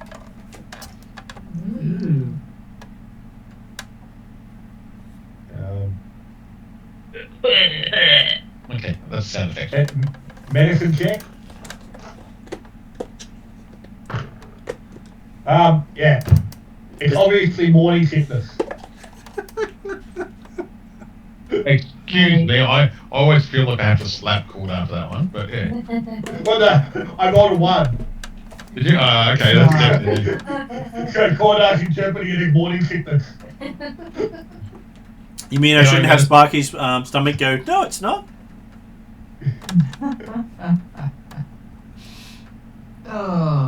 You won't hear that knowing me. Harry's going to do a medicine check. Yeah. 27. 27. Okay, so Sparky's alive and breathing. Good. And pregnant. I think even Drizzle will curtain the punch. Order like that.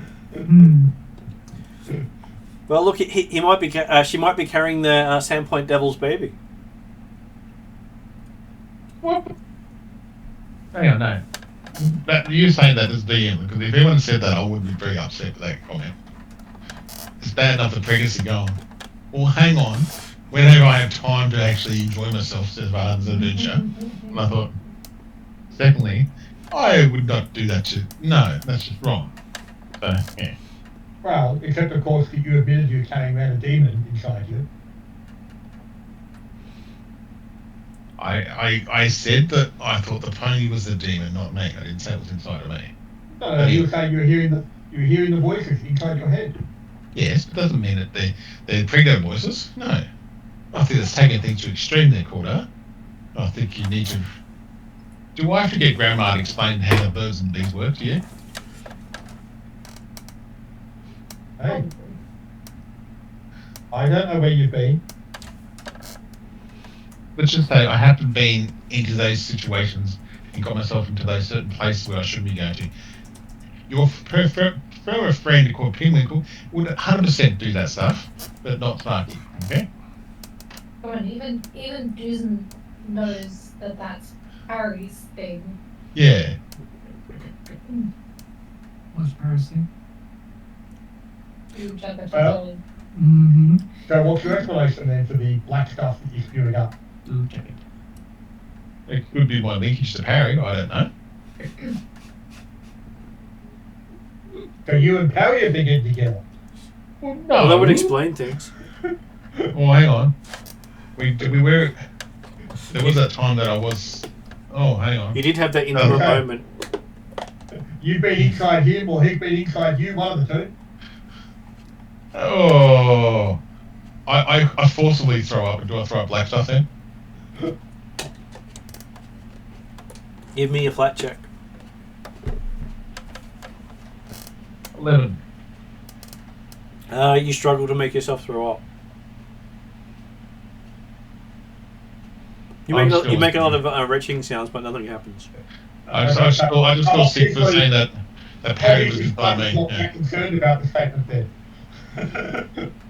I just feel that that's just a wrong comment saying Parry was inside me. That's just, I was inside of Parry. Just no. Is it not the truth? I think you've been in the truth. Doesn't make it any better. No, it doesn't make it any better. I try to ignore that whole thing. Now you brought it back up again. I'm feeling this. Okay. Can we just keep going? We need to get the Megama. I need to see somebody. Because he's also been in Harry's brain. And it's Are you not concerned about the fact that you're throwing up black bile in the morning?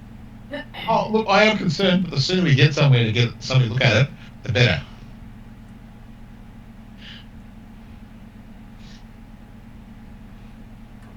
Okay. I'm concerned. I just don't know what I can do with it right now. And you've said I looked okay. Otherwise, I just don't know what's caused it, black bile.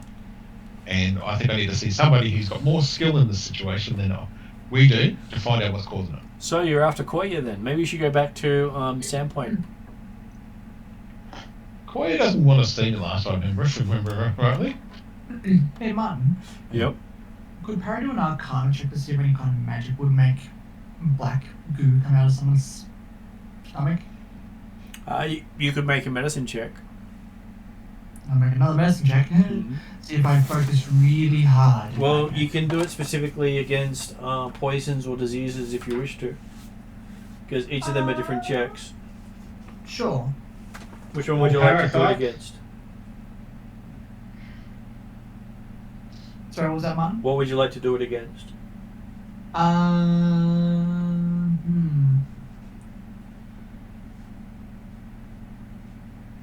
I will do it against diseases. Okay, so it's actually a recall knowledge one to be fair about it. So tell me what your bonus is and I do the roll for you. Yep, sure. For medicine, it is plus 15. Okay, so having a look at what Sparky has thrown up, you think that it is related to zombie rot. Oh. Where eventually people turn into zombies. As players, remember that Sparky failed the appropriate con checks when she got bitten by zombies during the combat. But that's okay, because the combat was all in our minds, so therefore, obviously, there can't be any effect.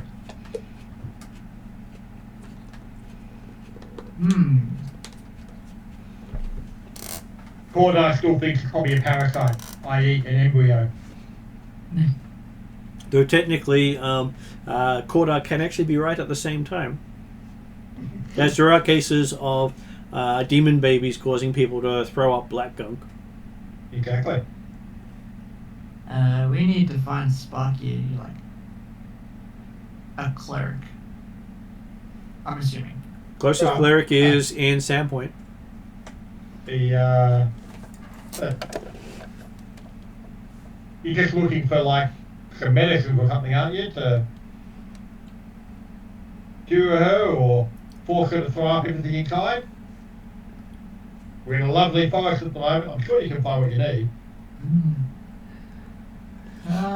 Would I know any remedies for this zombie rot? Well, normally by the time they've started throwing it up, they're generally at the end stages. Oh. Meaning they've either successfully staved off the disease or have just succumbed to it.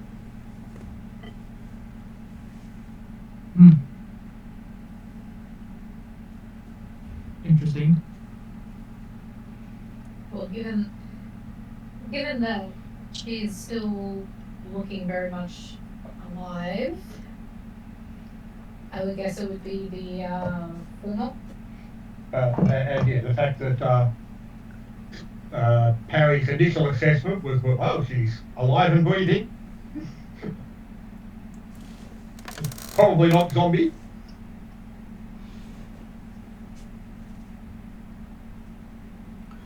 Well, if she keeps doing it each day and starts looking worse, then not doing so well. Yeah. But yeah, so, right, okay. So I guess then, you're saying there's nothing we can do, or there's no point waiting any further. You don't need any time to collect supplies around Neverwood at all? Talking to Parry? Don't believe so. Okay. We're getting Well, close to might as well us. keep heading southwards then.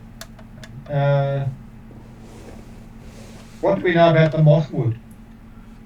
To Mosswood. Notes on the Mosswood. It's where most of the goblin tribes are supposed to have been found. And it was the home of the ones that you found at Thistletop. I was going to say that most of the goblins seem to have left the area at this stage, haven't they? They seem to have left the area. Or been killed off. And what about the Tors, like Lend, Hogs, Tusk? I'm assuming Tors as in like small mounds of rock and hilly terrain. Yeah, just trying to read the naming of things to make sure that they're all named correctly. Because basically what Cordar's thinking is, we won't try and go through the middle of Mosswood, but we'll go down between, effectively skirting the edge of Mosswood and between the Tors type stuff. But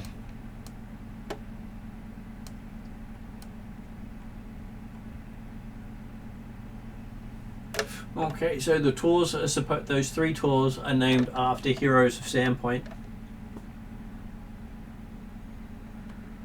And there's rumours that there are many Varisian tombs located there. Right. So in that case then, plenty of undead to deal with. Yeah, should be all fine. We'll aim to head southwards, skirting, like, okay, basically on the edge of the Mosswood, going around the Mosswood as we go southwards. But yeah, wherever the terrain is easier, whether it's inside Mosswood or inside the Tors, we'll basically aim to be heading down that termination line between the two of them. Okay. So you spend about a day crossing the borders of Mosswood and the Tors, and find yourself reaching the Tandorak River, which crosses the south of Mosswood, and find the only crossing is near the farmstead. Okay.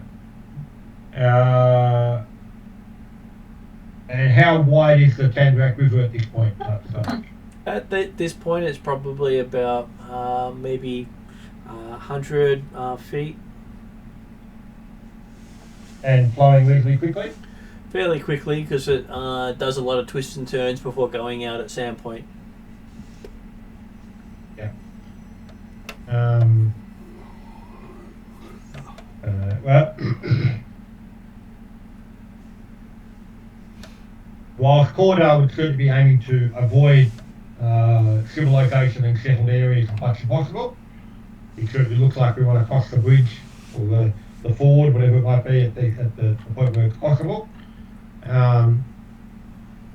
And again, during the day's travel, we haven't seen any evidence of Sparky causing decay or rotting or anything like that as we travel. None whatsoever here. Maybe it's all worn out when you took out the devil. Well, or took out the cliff. No, it may also have been damaged the last time you were there. Mm-hmm. Although, but the cracks were growing while we were there. Might just have been the weight on top of it that was causing it to fall apart. It might have been brittle.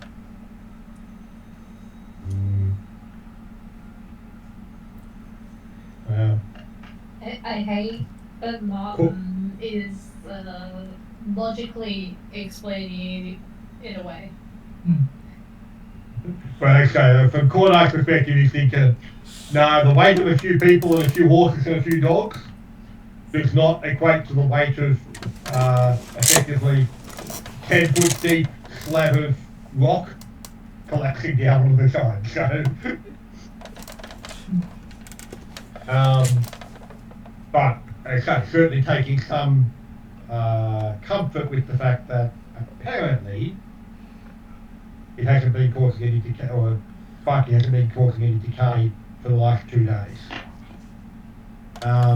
Or well, the last day and a bit really, because we were only a few hours through Nettlewood, weren't we? Yep. So what's the crossing available for the Tangle Rock Creek? It is a cut down to the river with lots of stones, so you can basically push a cart over or pull a cart over. Right, okay, so it's basically it's a ford rather than a bridge. Yep. Yep. But we're arriving at this place close to dusk, is that right? Close to dusk, yes. Well, Cordar's encouraging then the idea of camping on the north side of the river, staying that away from civilization for the time being, and looking to cross in the morning. Does anybody have any concerns or arguments? No? Whilst, yes, obviously it would be safer if we got into the more settled area. Cordar's thinking that, hey, we're big, tough, adventurous heroes. We can cope with the problems in the Mosswood much better than spreading plague through the rural farmlands. Okay. So we'll aim to spend the night in the Mosswood or on the edge of the Is Mosswood. Sparky doing any of the night watches? There's only, well, effectively there's 4 travelling at the moment. Well, effectively there's 5 of you travelling at the moment. There is effectively 5 of us. Okay, yeah. Then, well, yeah, Sparky will certainly be doing some of the watches because we'll have 2 people on watch all night, rotating through. So, we'll set up offset watches.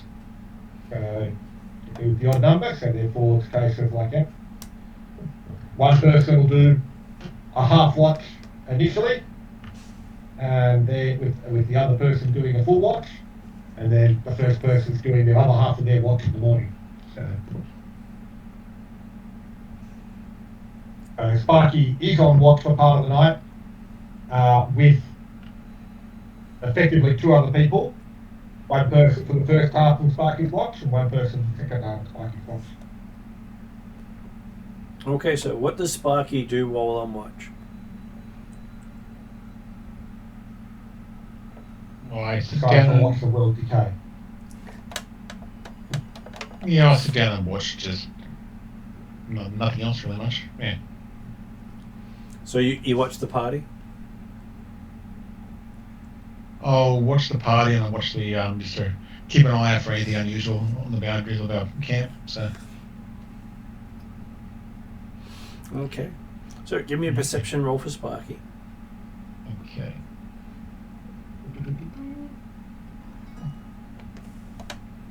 Ooh, that's a very good roll, perception, Is Tommy talking again? hang on, 33. 33. Okay, so Sparky notices that your pony's on the left side of camp and the right side of camp.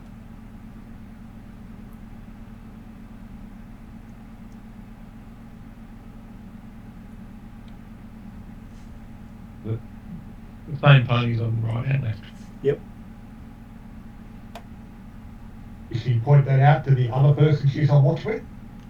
I do straight away as soon as I notice it. Okay. So Sparky's pointing at one of the horses saying, look, my pony's on that side too.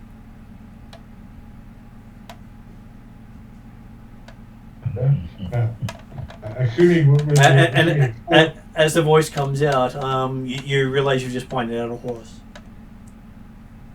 yeah, so assuming that Cordar happened to be the other person on watch with her at the time, then yeah, Cordar can say, "What the hell are you talking about?" And why have you put your pony on the other side away from the rest of the horses? And at this stage, your backside is starting to itch.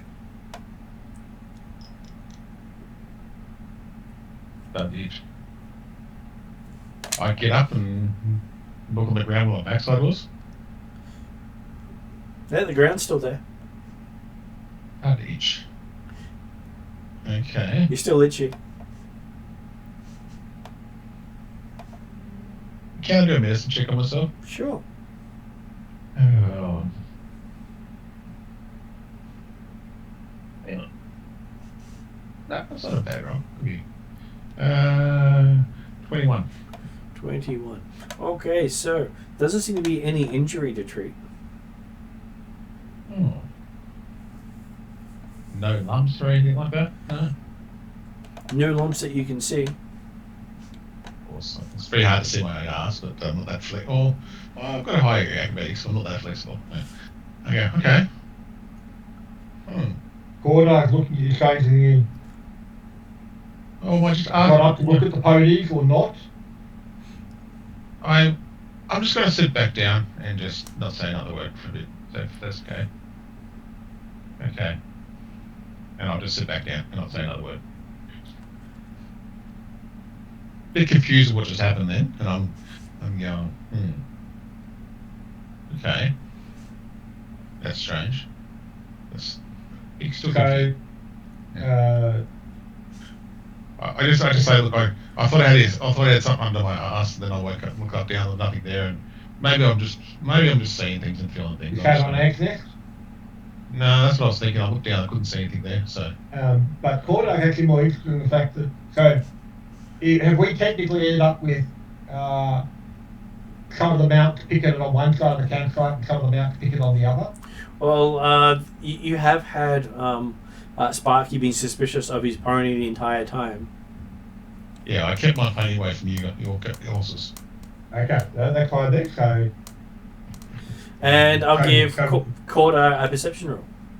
So when Sparky was pointing out the fact that his pony was over there, basically when Cordar looked, there was one pony on one side of the campsite and all the other horses on the other side. Is that right? Mm-hmm. That's correct. Yeah. Perception of 23. Okay, you are noticing wisps of smoke coming up from Sparky. Have you kept too close to the fire? No. You appear to be on fire. I look around. Am I on fire? Obviously, he's saying this quite quietly because he doesn't want to wake the others at this stage. Okay, you can't see. I actually can't see at all. Well, you can't see any fire on you. No. You haven't been at a few hours before you went to wash, have you? I'm I'm not on fire. You're the one that said you were feeling irritated in the backside. So I did a bit of a check over. I guess you must have kicked up some dust. Maybe you've decayed the ground again around you. Not that I'm aware of, no. Perception roll for Sparky.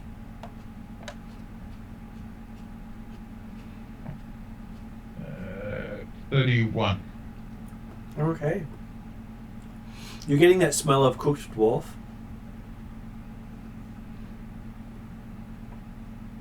Okay.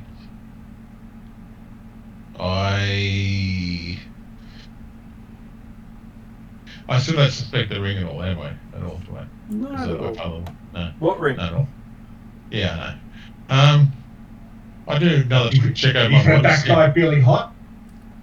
Where do I feel the heat? Do I feel anywhere in the body where the heat is at all? On the butt. On the butt? I'm going, well, I'm feeling a bit warm around my butt. Is there anything under on the edge of my clothes there at all? And I kind of face quarter so you can have a look. So it needs to be spoken. Your butt's hot stuff, apparently. And Corda's not at the pregnant ladies.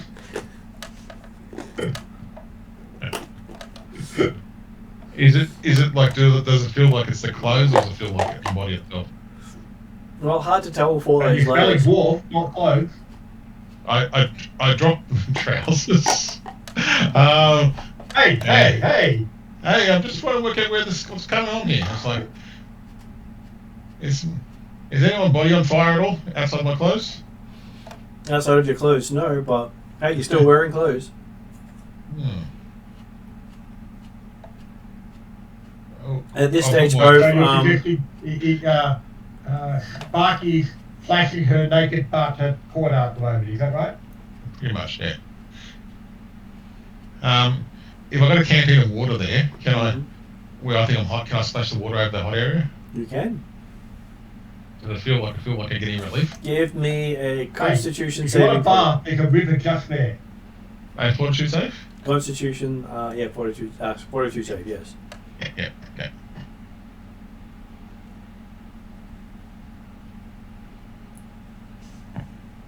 That might not be as good as I'd like it to be. Well, 16. 16, okay. You yelp out in pain as water hits the sore spot. And Dooza and Parry both wake up for a start.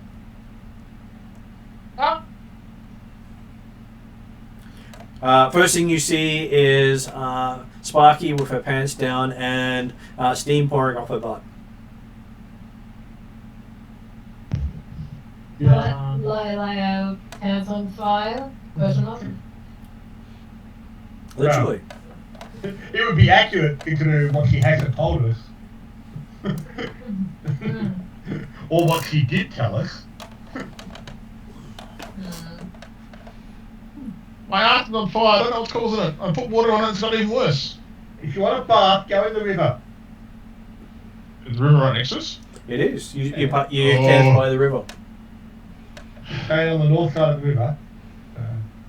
It's right there.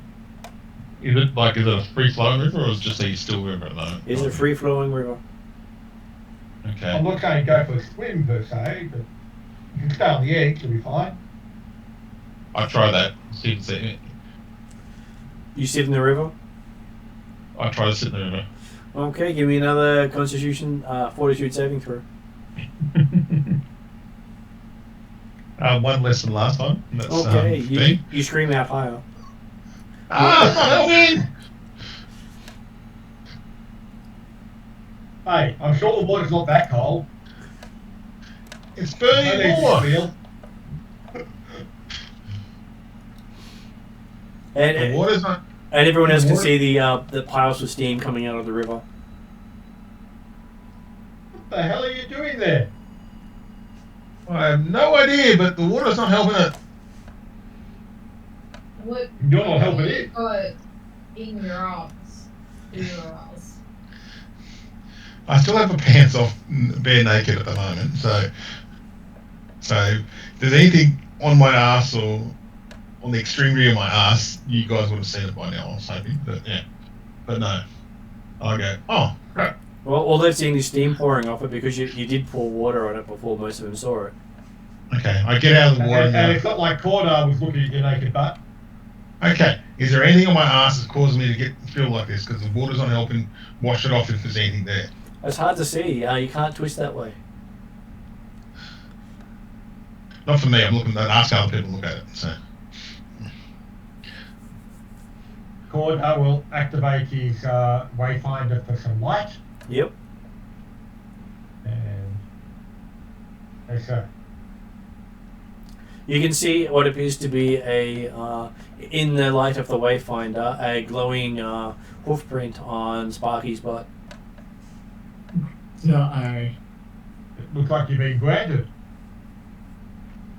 I thought you said you didn't get up to anything. I didn't. Well, someone's been there. That's when the thing moved me. That went in the graveyard. So it wasn't just a. Are you saying that your butt's been burning for the last day and a half? No, it's the first time You it's said ever something happened. earlier. The first time it ever happened. Look, before I slap you, Corda, it's the first time it's ever happened. You said it happened when you got kicked in the graveyard. No, I got a hoof print on my ass. I thought it'd go away, and that's the last I felt about it. So you got kicked on the ass, and now it's starting to burn a day and a half later. Yes.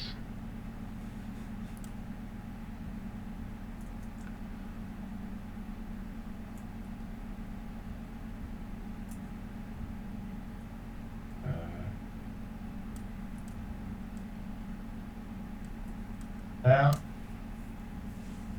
sounds like a magic thing, Harry. The magic thing. Ah. What's Barry's bonus again? 16. Assuming Harry's still awake. Well, with your half asleep thing, you go, well, he's probably pregnant. And you actually get it wrong and say he's as you sort of roll over and go back to sleep. Oh, cute. Hang on, as far as I know, you've got to do something to get pregnant in the first place. It definitely hasn't happened the last 3 months on travel, so... Apparently something happened a day and a half ago. So, the first time I've heard of a horse getting me pregnant by kicking me in the ass. Is that what you're saying? Hey, you're telling the story. I am trying to understand the story right now. I'm still in pain, I assume. Is that right? Is Yep. that right? Or... There's definitely a pain in the butt. There's And he doesn't actually for Sparky's situation, it actually only hurts when she's got to cool it down with water. Is that right? That's correct. But when it's not being cooled down, or at least otherwise, the only symptoms that she's suffering is a mild irritation and the smell of cooked dwarf. Yep. And what was that, Em? You were going to ask something? I was gonna say, has Dusa noticed the hoof print? On himself or on Sparky? On Sparky. Yeah, you can see it. It's glowing quite nicely in the light of the Wayfinder. Could I do a knowledge roll? Sure. What knowledge would you like to do? Well, Sandpoint level, I guess law Sandpoint? You can do a Law of Sandpoint. So I'll say. Okay, so from what you've heard of your Sandpoint investigations, the devil marks those it has a connection to. Huh. Oh, I will ask Harry about it. Telling him what I know. Are you saying the devil got her pregnant? I mean, Can't confirm. probably. Pregnant with Devil's Child.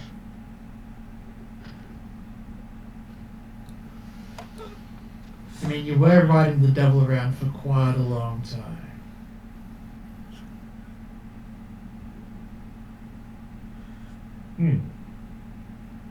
So When you said that the hoof print appeared to be glowing in the light of the Wayfinder, Yep. it's literally glowing of its own accord, or like fluorescent in the light of the Wayfinder? It seems you could to reflect the light of the Wayfinder and have a fluorescent sort of glow, sort of like when you do the blood splatter checks with the black light.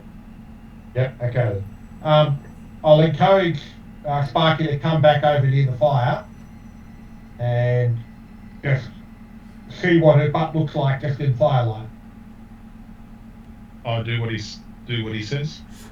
Your butt's getting warm as you get close to the fire, and you can see the charred outline of the hoof print on Sparky's butt. Right, okay, so it wasn't just the idea of magical light from the Wayfinder that exposed it. It's just that But it doesn't glitter in this light, but it did in the light of the Wayfinder. it fluoresced under magical light, but not actually. It wasn't necessarily invisible under normal light. So.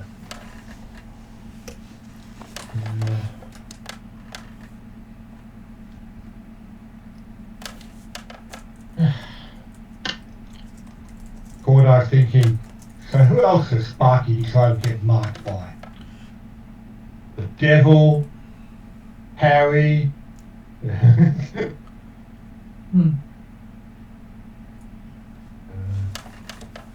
Well, now it's a devil, a demon, and Harry. Going for the trifecta. Sparky seems to get around. She said that she doesn't, but apparently she does. Carries a piece of everyone with her as she goes. Is she collecting bits of the party? Well, hasn't gone for Doomsday yet, so I'm just sort of give it time. I'm going to have to restart, guys, because my mouse just died, so I just want to let you know. So Convenient.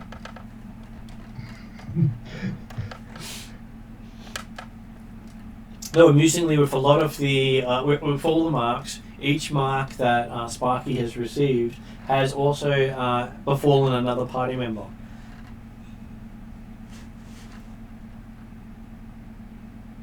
So Parry and Sparky share a mark. Luna and Sparky share a mark, and Parry and Sparky share a mark. Oh, sorry, Parry and Sparky, Doozer and Parry, Doozer and Sparky, yeah. Yeah, that's right, because we have a matching footprints. You do.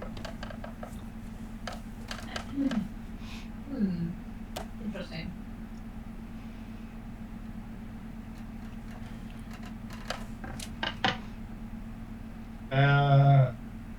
So, Harry, you know any elixirs or herbs or anything like that that can likely to terminate the pregnancy? Assuming, Sparky, you don't want to actually continue with the pregnancy?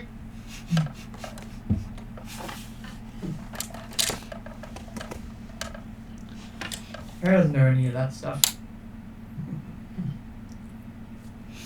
That's normally what you use Luna for. Well, okay, Luna's technically with us, so I'm happy to ask Luna.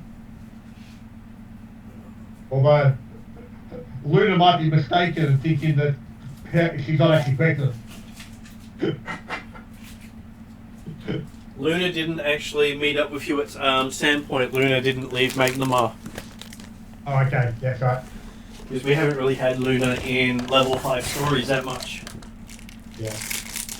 So who's technically our 5th character at the moment? Willie. Ah, yes. And I'm sure he's very knowledgeable on pregnancies.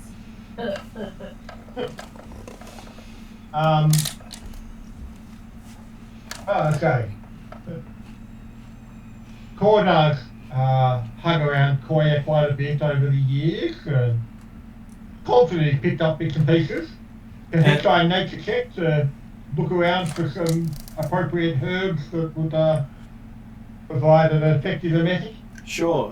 What's your bonus? And I'll make the secret roll for you. Yep. +8. Okay.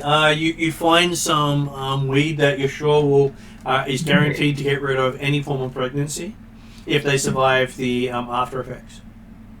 Great. Well, either way, the pregnancy will be terminated.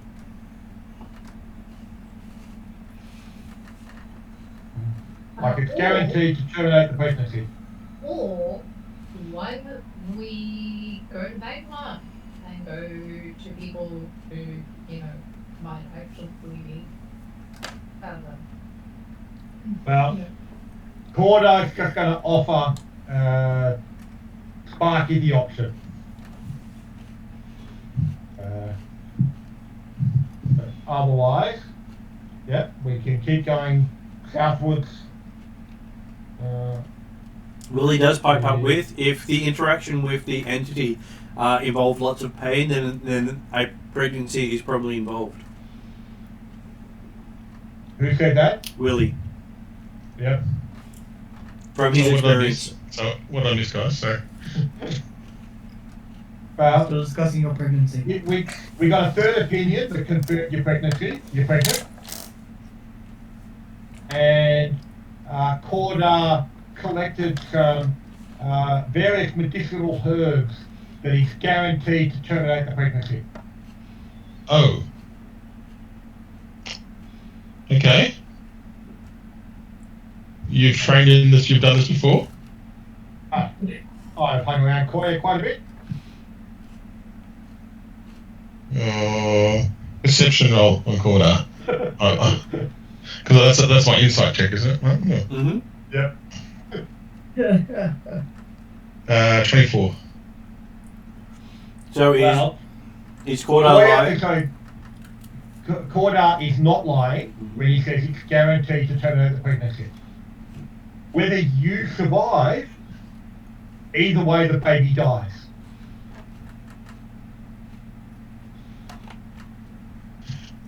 So we're absolutely certain that I'm pregnant. Well, really concurs. Willie, Harry. I mean, Cordar. I can understand if I'm pregnant from Parry. That's, I expected that. And, It may have taken 3 months to show. You are a dwarf after all. Well, as Perry mentioned, you've been riding that horse around for weeks. Who knows what you've been doing with it at night? I take offence and feel sickened in both ways of that kind of sentence. Well, if everyone believes it's the right thing to do, sure, okay, maybe. Medusa hasn't piped in on that one yet. Do that. I do make the suggestion that, hey, we're still we are only a couple of days from Magnemar. I mean, Well- I'm happy to make a, is it a nature roll to see what the herbs are? Sure, it's a knowledge check. So, what's your nature bonus? My nature bonus is plus 11. Okay, so you can identify it as a poison known for getting rid of things such as lycanthropy, plague, and other things by generally killing the host. And because of its use, it's basically prescribed as a lethality. It's prescribed as a last-ditch effort to save someone with the risk of them dying as a result. Like I said, guaranteed to stop the pregnancy. User rattles all this off to Sparky. We're going to Magnemar and we're going to get somebody professional to do this. No offense there, Corda, but I don't trust you, okay? So. Would you like User to see if he can find any, at least to maybe alleviate a bit of your symptom until we can get better help? Why are we getting the people who don't? Okay, never mind. But I thought better nature than bloody. Because it's fun. By the way, I've got 11 in nature too as well, but I just haven't used it yet. How much have you got in nature? 11. So Yeah. I'm trained in nature for some reason. You have higher than me. As long as we can control the symptoms till we get to see Lady Highmarsh, I believe in Magnemar they might have some more experts there. So can we? I'll just keep these herbs available when you need them. Yeah, if it gets really panicky and then I start talking in devil speak, then we'll do something about it, okay? Okay, so both Duza and Corda know that the toxin becomes more lethal in the week after it's been picked, and then it sort of peters out after that and becomes worthless. Yeah, so it can be cured for a little while to improve its efficacy. So at 7 days it's most lethal, and then at about 9 days it's broken down too much. Can I whisper and do? Go ahead, yeah. It would be worth selling when we get to Magma. Because its efficacy would be better by then. Yeah, can I just whisper and do this? Can I just stay on watch with you? I don't trust Corda at the moment. As you whisper in Duza's ear, you hear a loud voice echo over the clearing right in Sparky's ear. Duza has 125 days left. As the sun starts to rise. Oh, okay. Does Sparky have another bout of morning sickness this morning? Yes. Coughs up more black stuff. Does Duza literally get thrown up on? Yep. I was right next to him. Literally. I will surprisingly go wash myself off in the river. Okay, as you do, give me a Constitution saving throw. You know, Sparky, if you're feeling nauseous, you didn't have to throw up on someone. Didn't want to do it, didn't mean on purpose. Okay, even when you throw up at very short notice, you've normally got time to turn your head. She did and managed to get Duza perfectly. That's right. Damn early morning stuff, morning sickness, damn it. So, what did Duza get? 21. 21. Your chest sort of aches a little bit as you get water on it. Is that where the hoof mark Yep. is? Okay. You can sort of see a bit of steam come up from it as water hits it. Yep. So what I'm hearing is that even in the middle of an icy river, you can have a hot bath. Apparently. Always a black side. But unlike our other esteemed female party member. Okay, you've got 2 painted things. No. I'm not disturbed or really feel pain. It just stings. And maybe a little painful, but Juicer doesn't show it.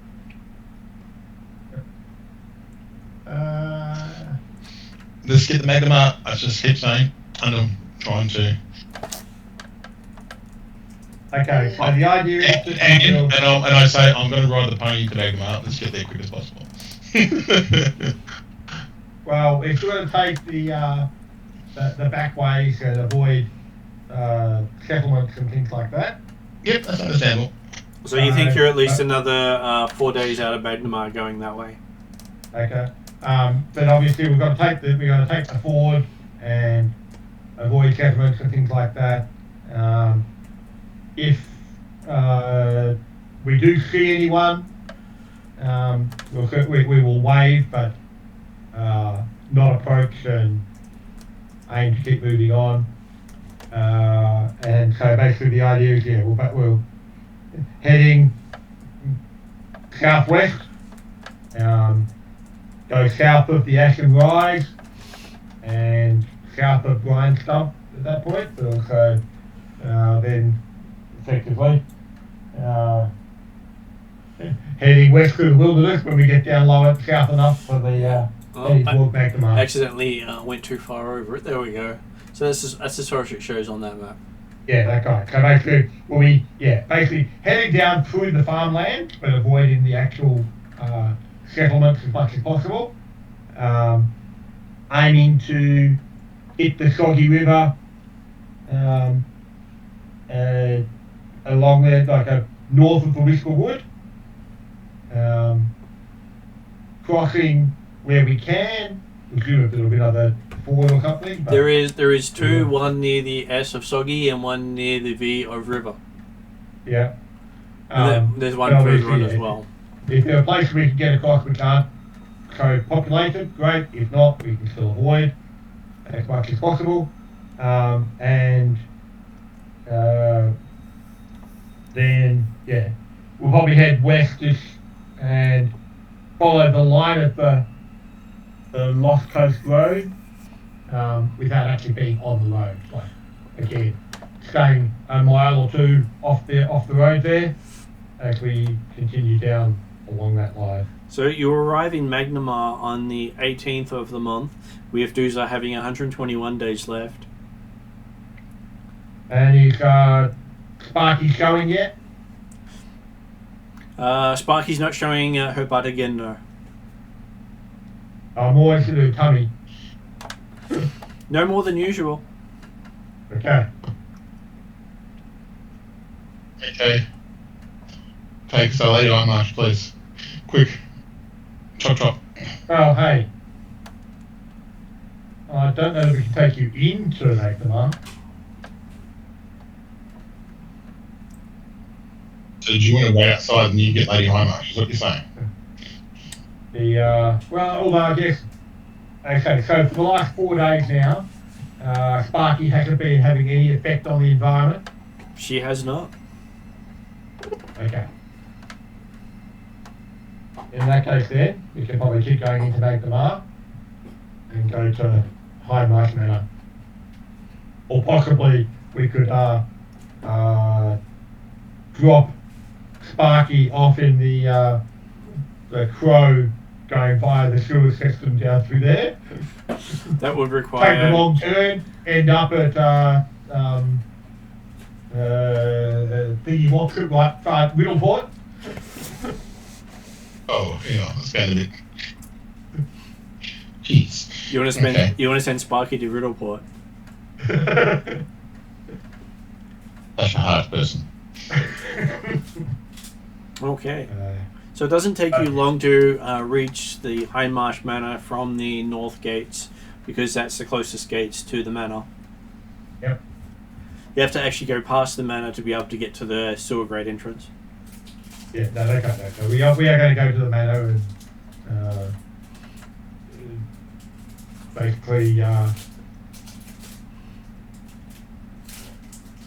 stop there, but also inquire from do we know if there's a hospital type facility in Magnemar? There is the temples of Serenray, temple of Desna, the temple of Callistra, temple of Zircon, temple of most of the other base gods of the region. Yeah, okay, so but they're actually the temples rather than necessarily dedicated hospital facilities, right? Well, the closest thing they had to a hospital are these temples, who actually do have dedicated healing, especially at the temple of Serenray. Though it's more like the cathedral of Serenray. Yeah. But they do also look after people. Wow. I mean, to be fair, seemingly Sparky's not actually sick. Though when you enter Hindmarsh Manor, you seem to set off a bunch of wards. And as Lady Hindmarsh comes toward you with a couple of other Pathfinders behind her, weapons ready, they go, "Oh, it's you guys. You set off the curse detection. Which one of you is cursed?" That'd be her. We all point at Spark.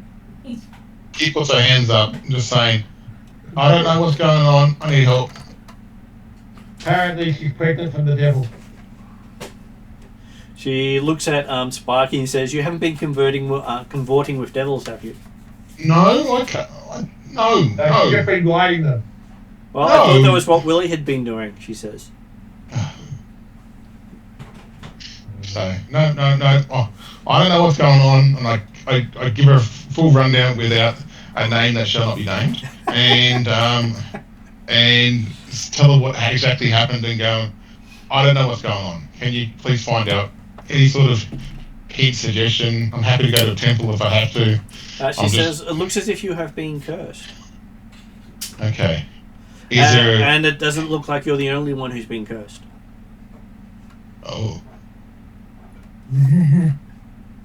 Oh, okay. So it's just not me then. You've got a number of curses on you. Oh. Okay. Hey, can we get rid of these curses? I can try, but you may kill over depending on the price of the curse. Oh. Okay. When Lady Hindmarsh mentioned that Spark had a lot of curses, Cordar whispered quietly to Doozer, "I told you she got around."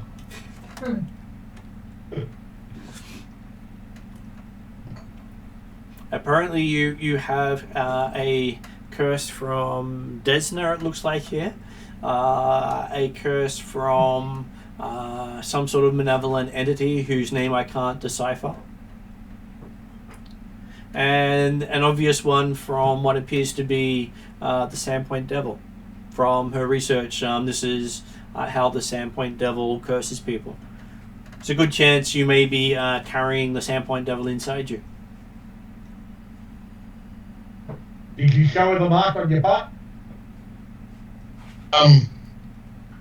Can we go somewhere less out in the open of the courtyard, please? Because I'm not going to show you. Well, no, because then the archers won't have a clue on a fire. Okay. She gestures you into the infirmary. Okay. Then I move pants, show the fit on my bum. Does that burn if water's poured on it? Yes. Yeah, there's a good chance that... He also glows in Wayfinder light. Look. Yeah, well, she's tried to have the Wayfinders show up some curses. Doesn't always work. Well, this one's obviously powerful enough. There's a good chance you might be spawning the Sandpoint Devil at some point. Oh, if you were pregnant. Can we get rid of this curse? I don't want to spawn that Sandpoint Devil. She can try, but... Right. Apparently, it'll be born in 125 days. 124 now. You're up to 121, actually. Oh, okay. I You can wait 4 explained, months, can't you? I know about the curse of Desna, I explained about the hair loss, I know about that one. Mm-hmm. I explained to her, and I saved Luna from from actually passing away for good, and that's what I did for that one. But the other two I'm not sure about, and Well, one of them you seem to have called a demon's name out. And basically started completing a pact with a demon.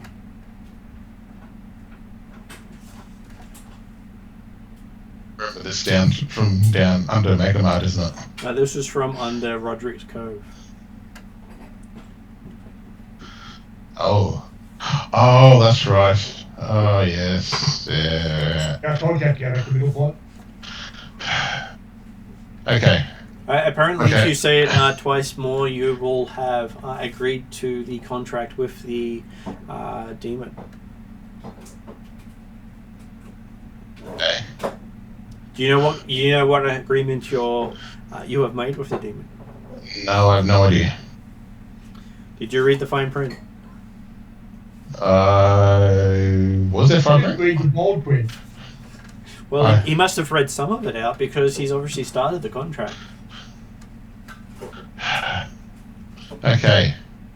One, how do I get out of the contract? She's not a lawyer. She's not good at that sort of thing. Yeah. Okay. But how can we get rid of the Sandpoint Devil thing? Well, Wait 4 months.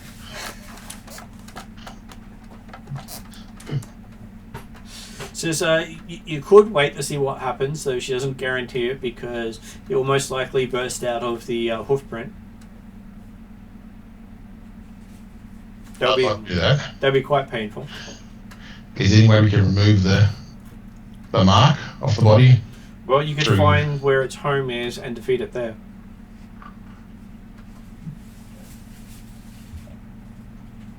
Okay.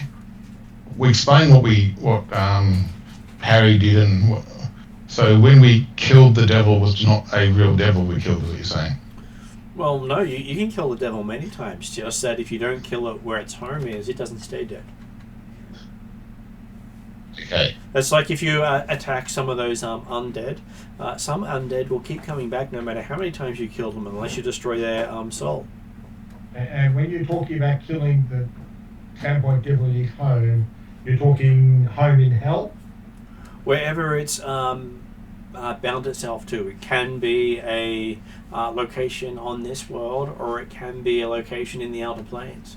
But it can, demons have been known to bind themselves to specific locales as a way of saving themselves if they're killed in the lower planes.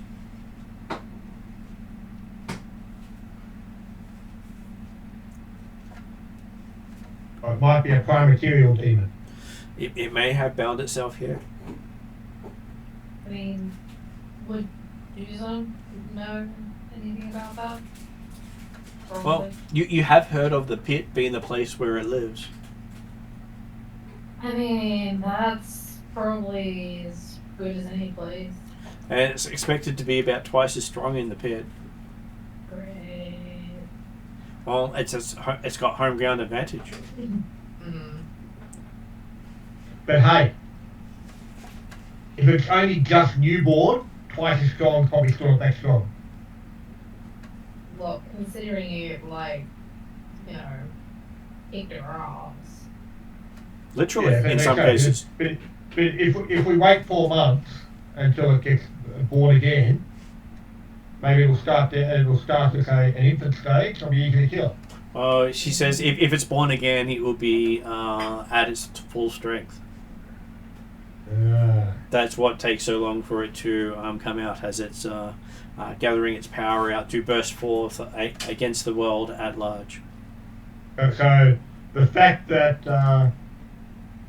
Sparky's apparently carrying the devil again now implies that it might actually be at its weakest point at this moment in time. Is that what you're saying? That's a possibility, and much like when you faced the demon child Pimwinkle, the birthing of those creatures tend to have some form of godlike protection. Indeed. I explained about the me fun up black stuff and all that. Is that part of the curse with the Sandpoint Devil? Could be, she says, depending on how you give birth to it. if it pops out of the mark or pops out of you, there'll be different results. She saw. So we need to kill Harry, this thing. didn't you suggest that was actually for possibly Mummy Bot? Yes. Well, But then you realised that it was morning sickness, like I said. So it's not zombie. So it's not zombie rot then. I ask. Later on, because we. Well, zombie had to rot fight. can make you cough up black stuff of Yeah. the morning, because it does affect you once a day.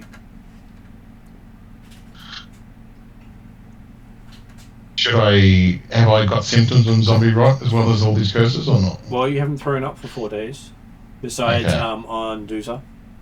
Okay. So in short, we need to kill the Sandpoint Devil for to help Doozer and myself. Potentially. Is what I'm hearing. Yeah. Oh. Nothing else wrong with me, just to make sure we've got everything covered. Does Madame Hindmarsh have any explanation for the apparent symptom of decay and destruction that Saki. she was causing for a couple of days or a few hours? Well, if you had taken the Sandpoint Devil with you, it was probably causing the decay while it was with you. It's not causing decay now, and presumably it's still with her because it's in her stomach, isn't it? Not guaranteed to actually have a physical manifestation at this stage, she says.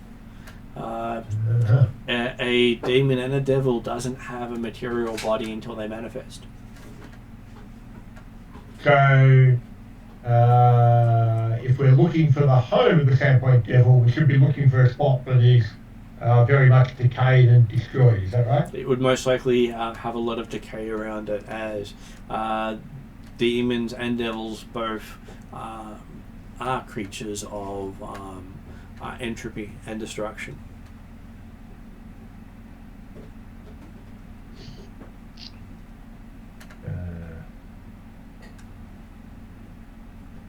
I'm going to head back and find this lair and destroy it for good. I mean, in that case, Thistletop comes at the top of the list for a place that's currently decayed. Well, except that, like I say, wasn't there a suggestion that it was the pit was the recognised location of the Sandpoint Devil's home? Yes, but I'm just saying.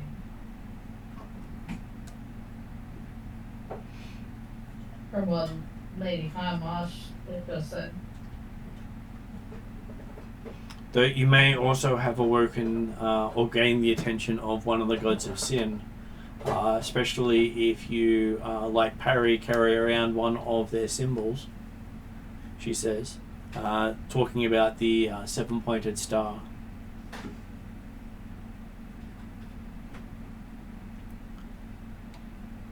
Yeah. Or possibly 1/7 of the pointed star with Parry and I having a shot each. Well, it is a specific one with those, but there are more artifacts in question, whereas she points to the ring on Sparky, saying that's more of what their followers carry.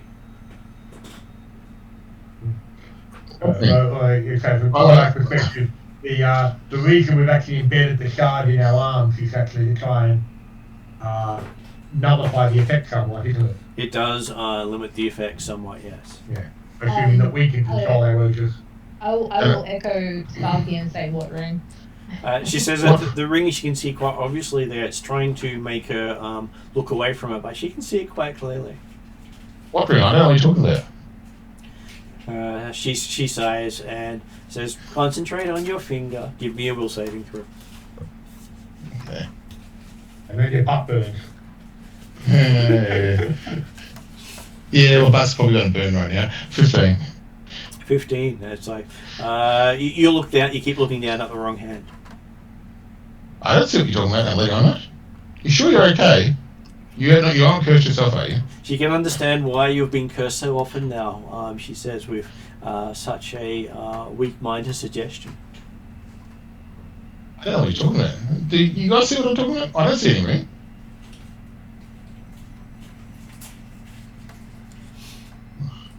I'm surprised Cord hasn't chopped my finger off by now, but anyway.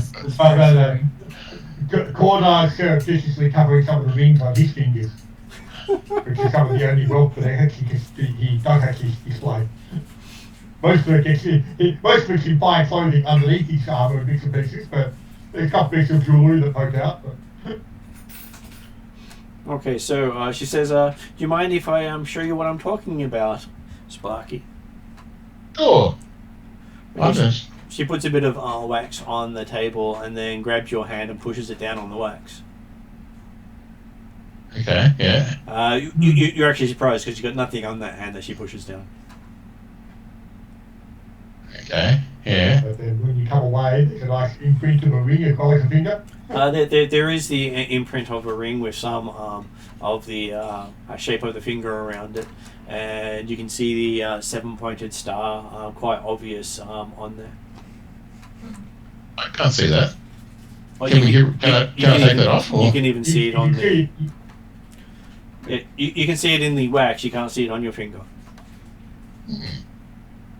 That's a neat magic trick you got there. It says, yes, apparently these items were designed for the weak-minded.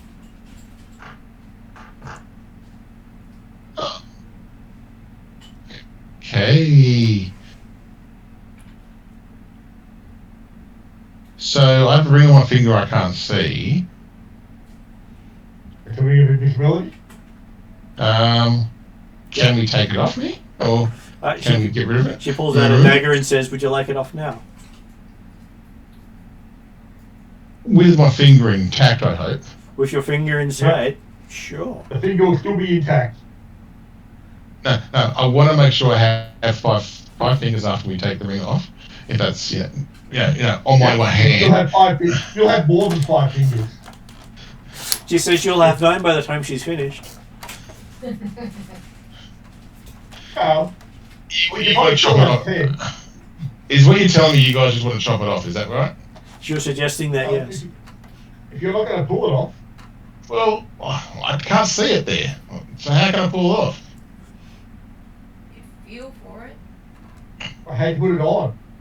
He doesn't remember. She doesn't remember. I don't remember putting it on. All I remember is that I found that box with the dust in it, and that's it. That's all I remember. And I pulled the box out with the dust in it and put it on the table in front of Lady Highlash. She says, yes, this box is obviously lead lined on the inside. Obviously to stop some sort of malevolent entity from taking control of you. So, how big is this box? Big enough for a finger to sit in? Finger could sit in it, she says. Yeah. So I will give Sparky another wisdom saving throw. Will save throw. Oh, God. I'll hate my rolls tonight. 21. 21. With the horror of everyone talking about chopping your finger off, you managed to see the ring on your finger. Glinting there nicely. Can I try to pull it off? You can. A will save? It slides off your finger. I'll put it straight in the box and close the lid.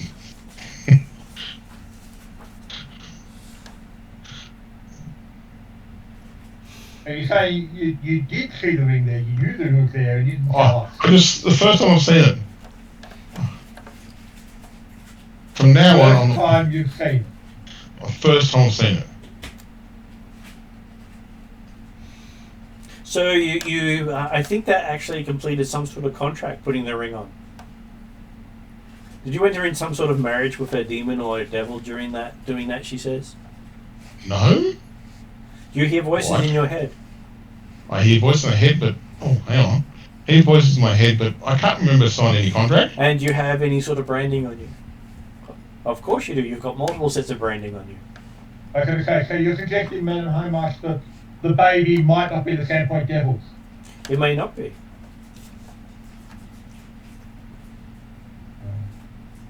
It might be the result of their wedding night. I can't remember any wedding night or anything like that. I can't even remember putting that ring on. That ring that sits in that box, I'm not opening it up again. I don't know about that ring. You know, what happens in Vegas is not always stay in Vegas. So I'm going to have Parry make a will saving throw at this point. Will saving throw? Yeah. Okay.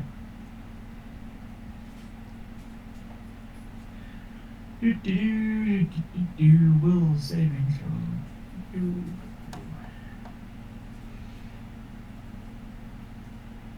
28. 28. Okay, so Parry does hear a voice in his head saying that that ring will help protect him.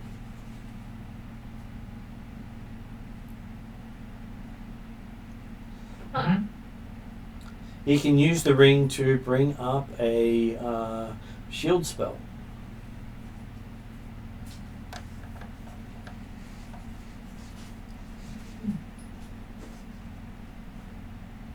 Again, not ominous at all. Yeah. Not at all. But considering your strength of will, it won't affect you at all. Mr. Unlike Pride. a weak by the dwarf.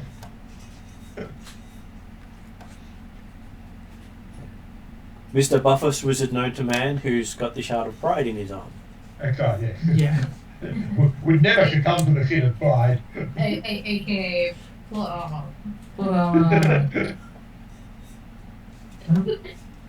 It's part of the narrative storyline. It's just giving you a physical plot armor by giving you a shield spell.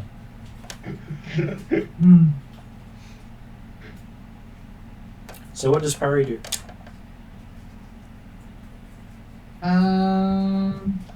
So what did it ask me? It tells you that you can use the ring to protect yourself. You can basically generate the shield spell through the ring. Oh, okay. I asked Sparky for the ring. Sparky tossed it in a box and shut the lid and pushed it away from herself. Yes. Uh, Sparky's. so, If you're asking for the ring, I can go on. Why do you want the ring? Well, it's currently sitting in the box, in the middle of the table. Yeah. That High Marcus said was a lead line box. Yeah. Parry's gonna open the box and take the ring. Okay.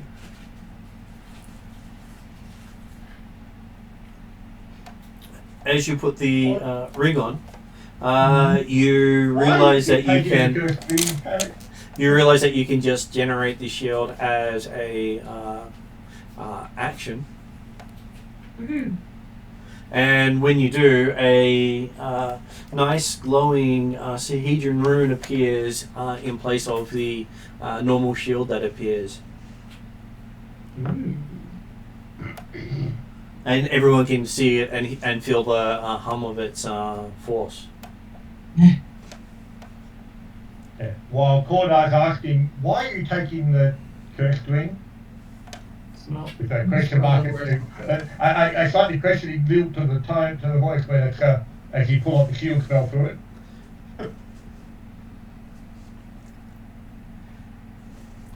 And at that point, Parry gets a bit more information from his nice talking sword that says the malevolent entity has already left the ring. Nah. It's all contained within the sword. No, it's in the dwarf, it says. Oh. Wait, when did you get a talking sword? The sword that I stole from everyone went poof. The one that doesn't actually have a blade, just a handle. It doesn't have a visible blade. The blade exists, you just can't see it. It's invisible. Yeah. It got found in the well, up near Roderick's Cove. In the Peacock Mansion. It wasn't. I couldn't remember if it was in the Peacock Mansion or whether it was down in the caves underneath it. So. It was at the time where Sparky and Parry were inside each other. Mm-hmm. I'll let Sparky know, taking off the ring, it hasn't saved you. No! So the thing's still in me, is what you're saying. Yes. Does it talk to me right now, Martin? It does not. Okay, so I'm gonna have this thing. How do I get rid of this thing, Lady High Mush? I got off the ring. I know I've got marks all over me, but how do I kill the Sandpoint Devil? She says one way is to defeat the creature that put it there. Okay. Which could be two entities. Could be the one we found in those ruins or could be the Sandpoint Devil. Alright, there are two ruins that you come across benevolent entities. One was under Roderick's Cove, one was in Thistletop, and one was the Sandpoint Devil. Yeah. You seem to be collecting them, she says. I don't want to collect them. I don't do it on purpose. So We haven't died yet, so you're doing well. Okay, we need to kill some entities. That sounds like it. We need to go on a hunting mission. So I suppose the Sandpoint Devil's our first one, and then we go back through each one after that. What everyone's saying? Gordars privately begin to think that, hey, Sparky does have a definite use in the party. We can be heroes because she can act as bait for all these devils and demons that've got to be eliminated. Because collector? Question mark? Well, she's got to collect them all. Yeah. Stranger Things really scaring the fuck out of me. Sorry, everyone. I'm just putting it out there. I said the pregnancy component was like, I know how it all works. I know the birds and the bees. I said, but is it different completely for demons, is what you're telling me? Well, she says demons have been known to go from not pregnant to birthing within 24 hours, depending on the demon and the pact involved. Have you not ever heard of the religious miracles about immaculate conception? No, definitely not from where I've come from. No, it's a Jagglehoff, isn't it? Jagglehoff for me. Your family comes from Jagglehoff, but you came from Riddleport because that's what you asked for at the time. Yeah, that's right. Yeah, sorry. So, no, not that I remember. Wasn't told those stories. I only got told the normal birds and the bees. You should have paid more attention in demon. education. I never went to demon religious kind of classes, so I didn't think I need to do that sort of stuff. You're saying demon? Yeah, it's a common theme throughout lots of religious stories is the idea of immaculate conception. And they do say that the devil's in the detail. Okay. So You got to do your homework. So in short, Lady How Much we need to get rid of these streams. Right.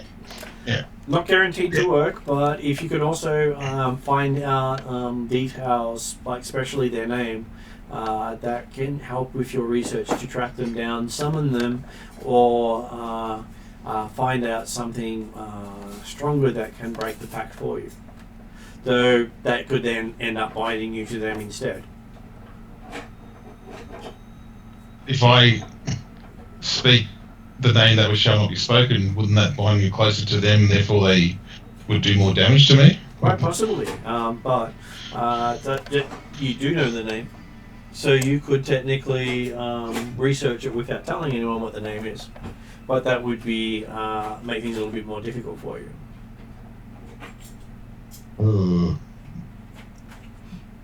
Yes, that's the problem I've got. I don't want to make a further say the name that shall not be spoken. It's on the bright side. Is there bright side of this? Is there a quarter? Really, is there a bright side of this? If you did give yourself over to the one who shall not be named, they might be able to push out the influences of the other curses and marks and things like that you've got on you. The only one I really thought was okay was the Curse of Desna, because I saved somebody's life. I thought from a party member. I thought that was a good one. That's the only one I really care about in a lot of ways. So if you end up pushing that one out, Lady Homar says, there's a good chance that the other person will fall over. That's the thing that worries me. Yes. as you accepted that as payment for the return to life. Yeah. I think we need to get rid of the Sandpoint Devil first, and we can work on the other ones after that. Does everyone agree with that plan? Well, the Sandpoint Devil has certainly been a menace for too long around Sandpoint, so Corda are certainly all in for hunting it down. Maybe we can get some items or things to help us with trying to kill the devil. Maybe our Lady High could recommend we get, like certain, with a holy word or things like that work on it, stuff like that. I understand why not so trusty whip will be quite effective. She recommends having cold iron weapons when facing a creature as such as that. I do have a cold iron weapon, I believe. Does everyone else have a cold iron weapon, I suppose? Certainly Corda's got No, I've got a silver dagger, sorry. I don't have a cold iron dagger, okay. But yeah, Corda's going to confirm, the Sandpoint Devil is more of a demon rather than a devil? Technically, it's neither demon nor devil, but it is named a devil. Right.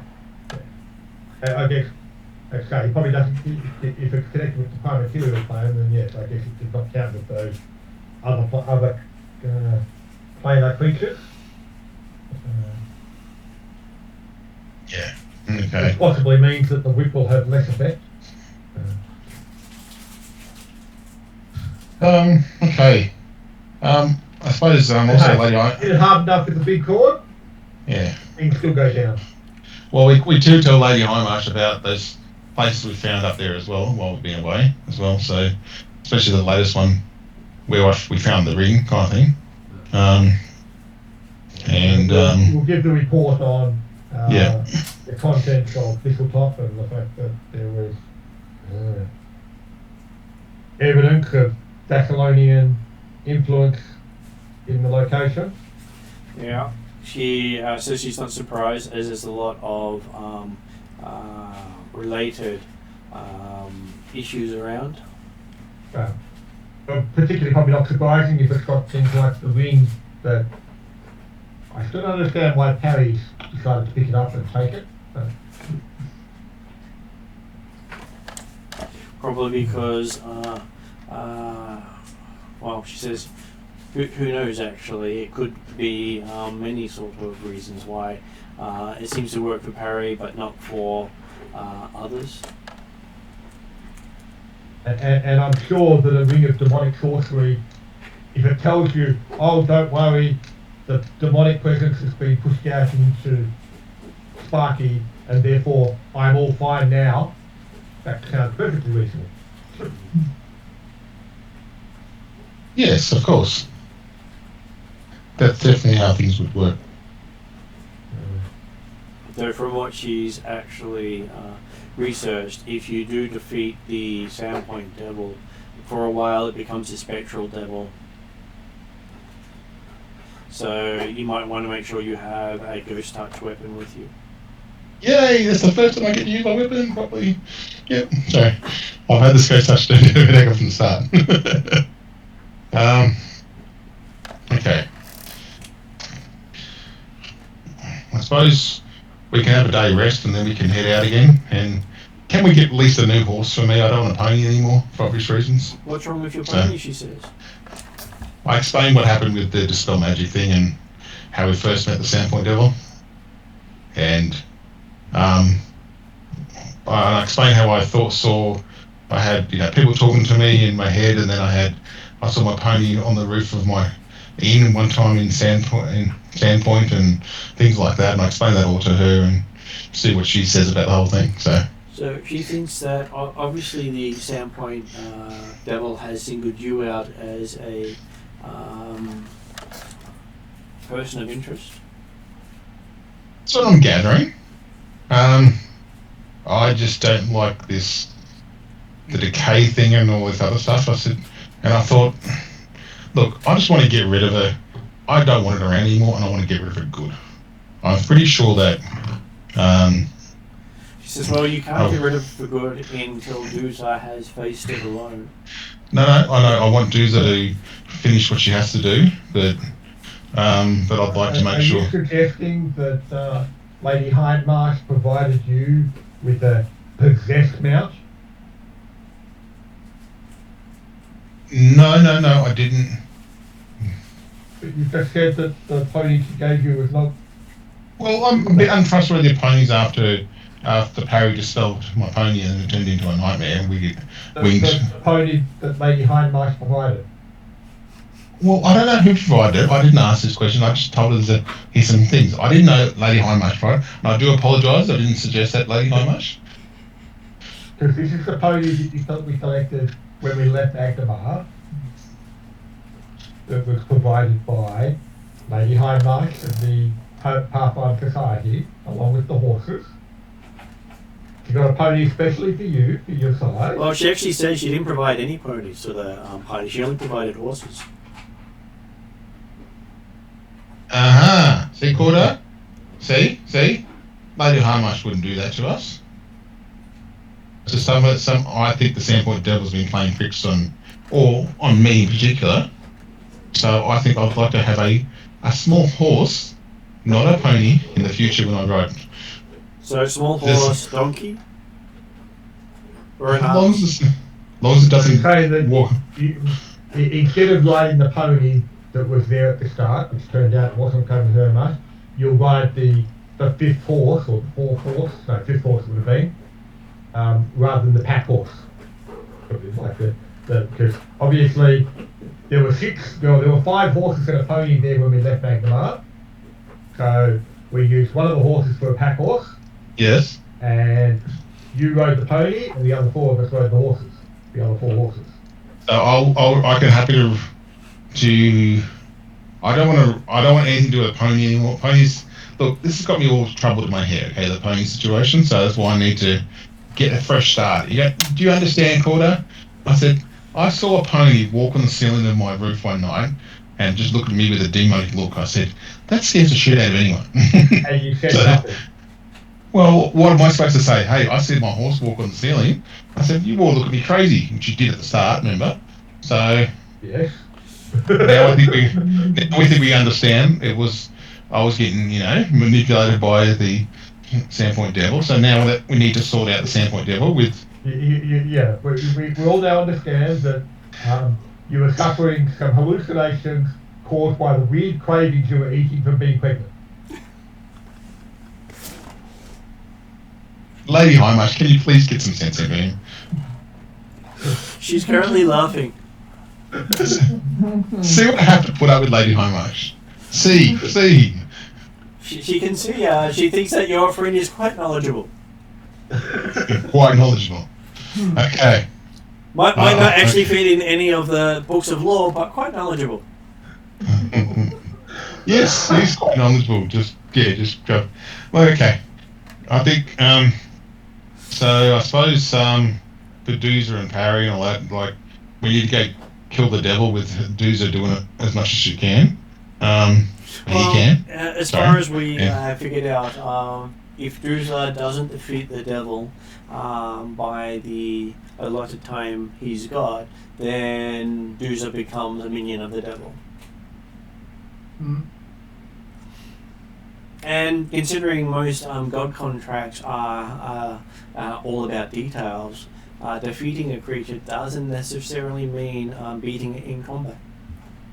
Well, also, but okay, speaking of the details, what is the details under which Dooza's got to get right? I actually thought she had to challenge the Sandpoint Devil. She did have to, so he did, from what Dooza's been able to tell me, he had to challenge the Sandpoint Devil and defeat it without help from outside.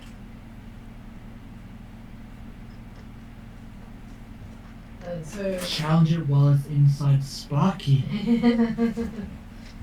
or maybe my interpretation of outside meant like outside help.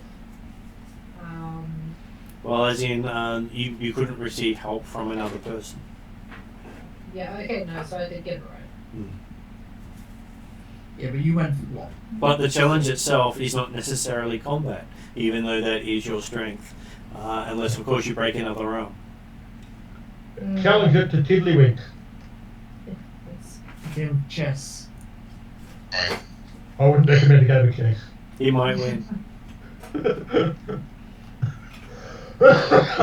It is rumoured to be quite wise and cunning. As most demons and devils are. Might not be particularly bright, but hey, you've got your own problems in that department. Well, you could challenge it using your strength, challenge it to combat, to first blood. That might make your chances only 25% instead of 0. I mean, sure. If you challenge to first blood, you might get that first blow in. And to the letter of the agreement you made, the challenge doesn't necessarily mean you have to knock the creature out or kill it. As long as you win the challenge. Well, actually, I think it's more if you survive the challenge. It doesn't actually say you have to win or lose. It just says you have to challenge it. And not have anyone else interfere. Can the Sandpoint Devil fly? It can, it's got wings. The other one is you challenge it to a race. And you have a 2-meter head start, and you make it a race up a ladder. I mean, none of this sounds really appealing to me. I would still rather challenge it in combat somehow, but the last, few days ago, it left me feeling a little bit more shaken than he would like to admit. Considering it took almost his full health in 3 attacks.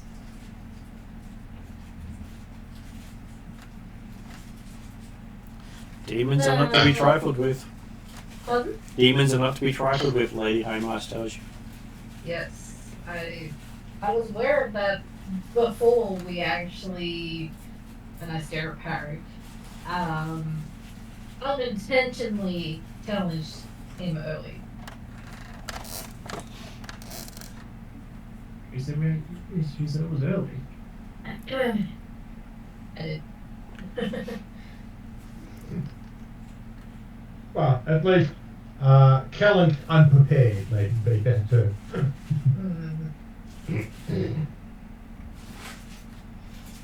Yes. No, she does recommend speaking to the Hell Knights in Sandpoint. They might have more information, as devils and demons are their forte.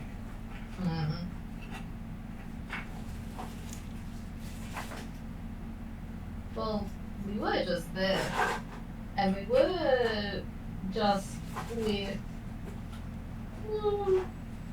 excuse me, Mrs. Kenobi. So did you think to ask them about it? I don't think we have time. Look, I put my hand up. We had dwarf minds and issues with decay and all that kind of stuff issues at the time. So she goes, so you must be pregnant then. That's a little Sandpoint quickly.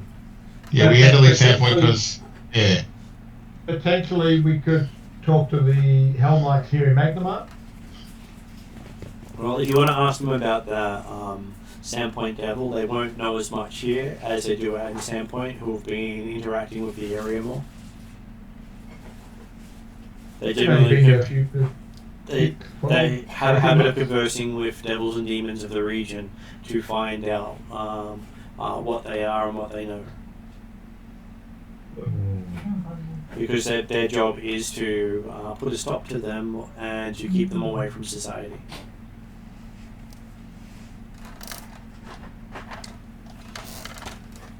But you can try asking them here. Go ahead, Mark. I was going to ask, do you have any cold iron weapons at all? Probably not.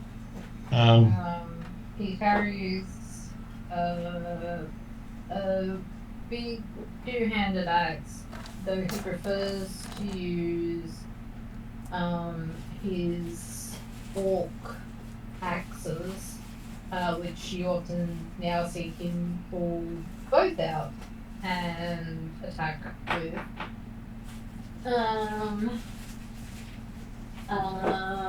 He's also got a dagger and 2 other normal hand axes. And that's all. Lady High, I should say, does the Cordo's got a big axe, a big cold iron axe. The rancher? A rancur. I mean, Um, I could borrow that. Yeah, I'm trying to make sure if you do need to get into a fight with it, after you work out possible weaknesses, that you might be able to, if you have to go down the physical line of things, I just want to make sure you're geared up as much as you can. I was going to ask a lady how much, is there much cold iron equipment available here at the Pathfinder Lodge at all that we could possibly borrow if we had to kill the devil? She doesn't have much on hand. She's trying to restock some, having had a bunch of it get stolen by the halfling known as Pimwinkle recently. Oh, that guy's a dick, really, seriously. I've never heard a good thing about him lately, much. Apparently, he left a bed that needed to be burnt afterwards. Such a disgusting fella. Just so wrong. Okay, well, I'm thinking if we do a bit of rest up, get what we ever need while we're here at all, like, I had to get another cartridge for my repeating crossbow, but then I was going to... Who's repeating crossbow? My repeating crossbow. Who's repeating crossbow? The one that you gave to me. One that I lent you. No, you gave to me because you said it was best for me. No, it's a loan. Hey, I'm very certain the contract didn't say there was a loan situation, Holly. I think once position's been handed to another person, it's ownership. Ever since Corda accepted to carry the Shard of Greed, he does not give anything away.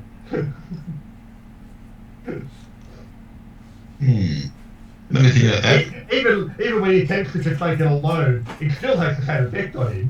What if I said I stole it from you? Does that make it better? You see Corda's eyes start to turn brilliant green for a moment there as Corda makes a will save. I deserve that.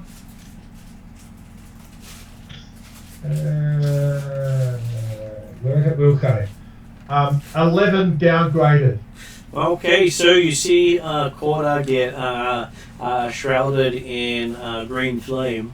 As he pulls out his flaming blaster sword? Yep. Yep. Which also lights up with green flame. Whoa, you did loan it to me, it's okay. You don't have to pull... You did loan it to me, okay? It's okay. Apparently, it's not okay. Jeez, you can't take a joke, Corda. Seriously, come on. Loan. No. I was going to buy an extra cartridge so I can give you the extra cartridge as an acceptable payment for the loan, maybe. Jesus, he's getting worse, I've noticed. Just, I don't know. I say this to Lady High. Yeah. She says, just see what happens when you set off the one who's actually carrying around a weapon of the god that he's got the shard for. Yes, I know. I've been trying to be nice about it to him, but he just seems to. Anyway, that's enough of that. I think I'm probably she was actually talking about Harry, not Corda. Yeah, true. Well, probably both of you actually. But anyway, Corda, you just seen Corda manifest the power of greed for a moment. You haven't seen Harry manifest the power of pride yet. Not even the sorcerer had managed to do so. Okay. To be Well- honest, he hadn't tried. And No. Cordar actually feels a pull to the south at that point. Mm-hmm. Letting you know that you've just connected to the third shard.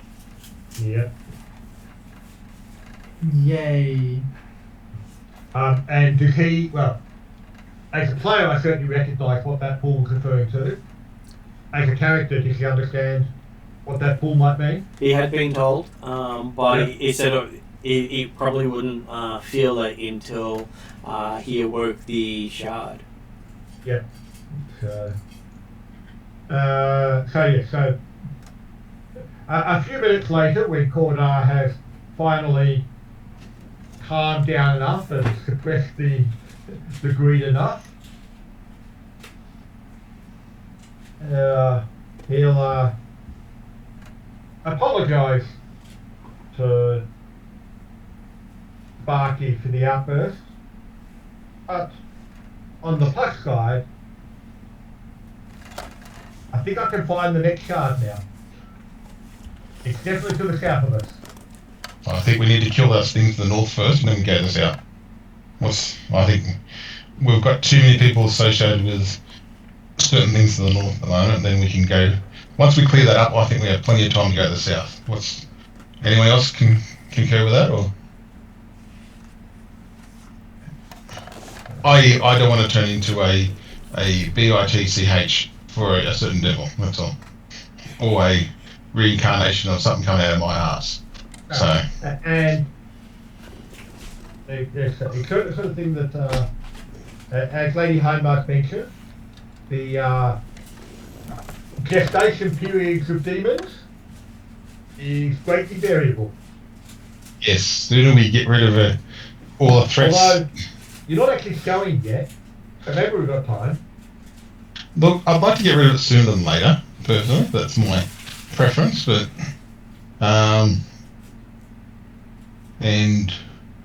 or do we feel if we get the Technically, it should have been Black Flame that Cordar lit up with. Okay. Black Flame. Yeah. But I suppose, do we feel that the third shard would help us be more powerful against the devil? And Cordar knows that the third shard is the shard of lust.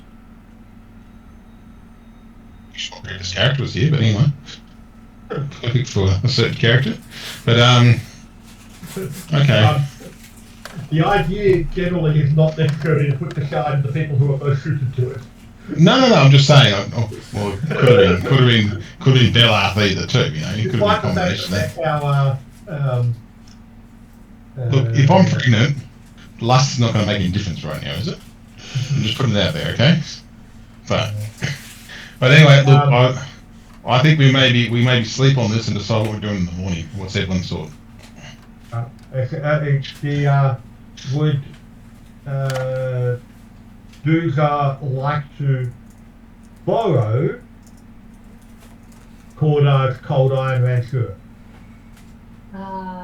Sure. Or I can see what's in sale in town and have yours as a backup plan to borrow.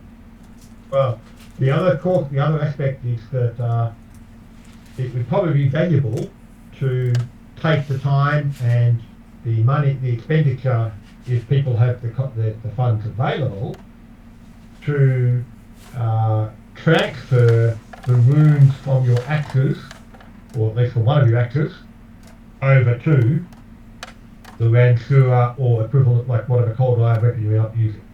Just so then Cordar can have a magically powered Ransur when you hand it back.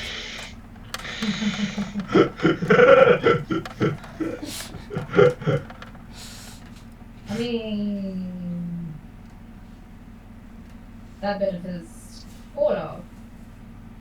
But like the implication that Cordar did not state, or that some people may have interpreted as, is the fact, well, yes, potentially you also want the funds available to then transfer them back to your axis again.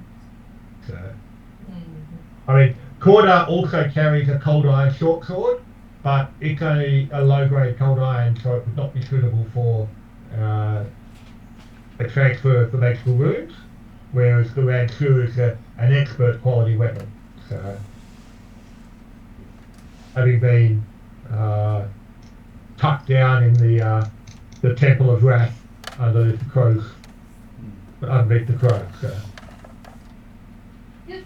I mean, I'll ask Lady Highmarsh, would it be possible to, I guess, upgrade my orc weaponry with this whole line? Or would that require too much work? Well, I can look at it between games if we want to finish up at this point, considering it's 10:30. Yeah, because I was going to do a similar thing that they trying to find a cold iron dagger to help out, kind of thing. But also, like I suspect, certainly happy that it'll be something to decide over the between games. But I don't think you can necessarily change the material that a weapon is made from. Yeah. You may be able to. I will look into it because there are some rules for doing things like that. Okay. Because I would have expected it would have been a case of yes.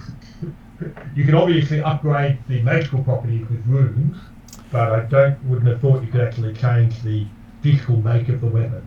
So, I was thinking you could actually transfer the runes across to a cold iron axe, as such, but you couldn't. Yeah. Yeah. If you can find a cold iron axe and make them up, then you can obviously transfer it, like talking about doing the Ransura. It's possible that a master smith may be able to reforge a weapon with different material.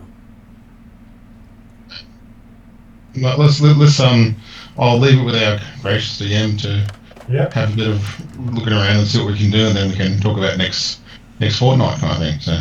Indeed. Well, sounds good. So I'm just going to go to end credits. If anyone wants to have a quick word afterwards, that's up to you guys. Mm-hmm. I'm happy to hang around for a bit. Okay, so we will be back in a moment then.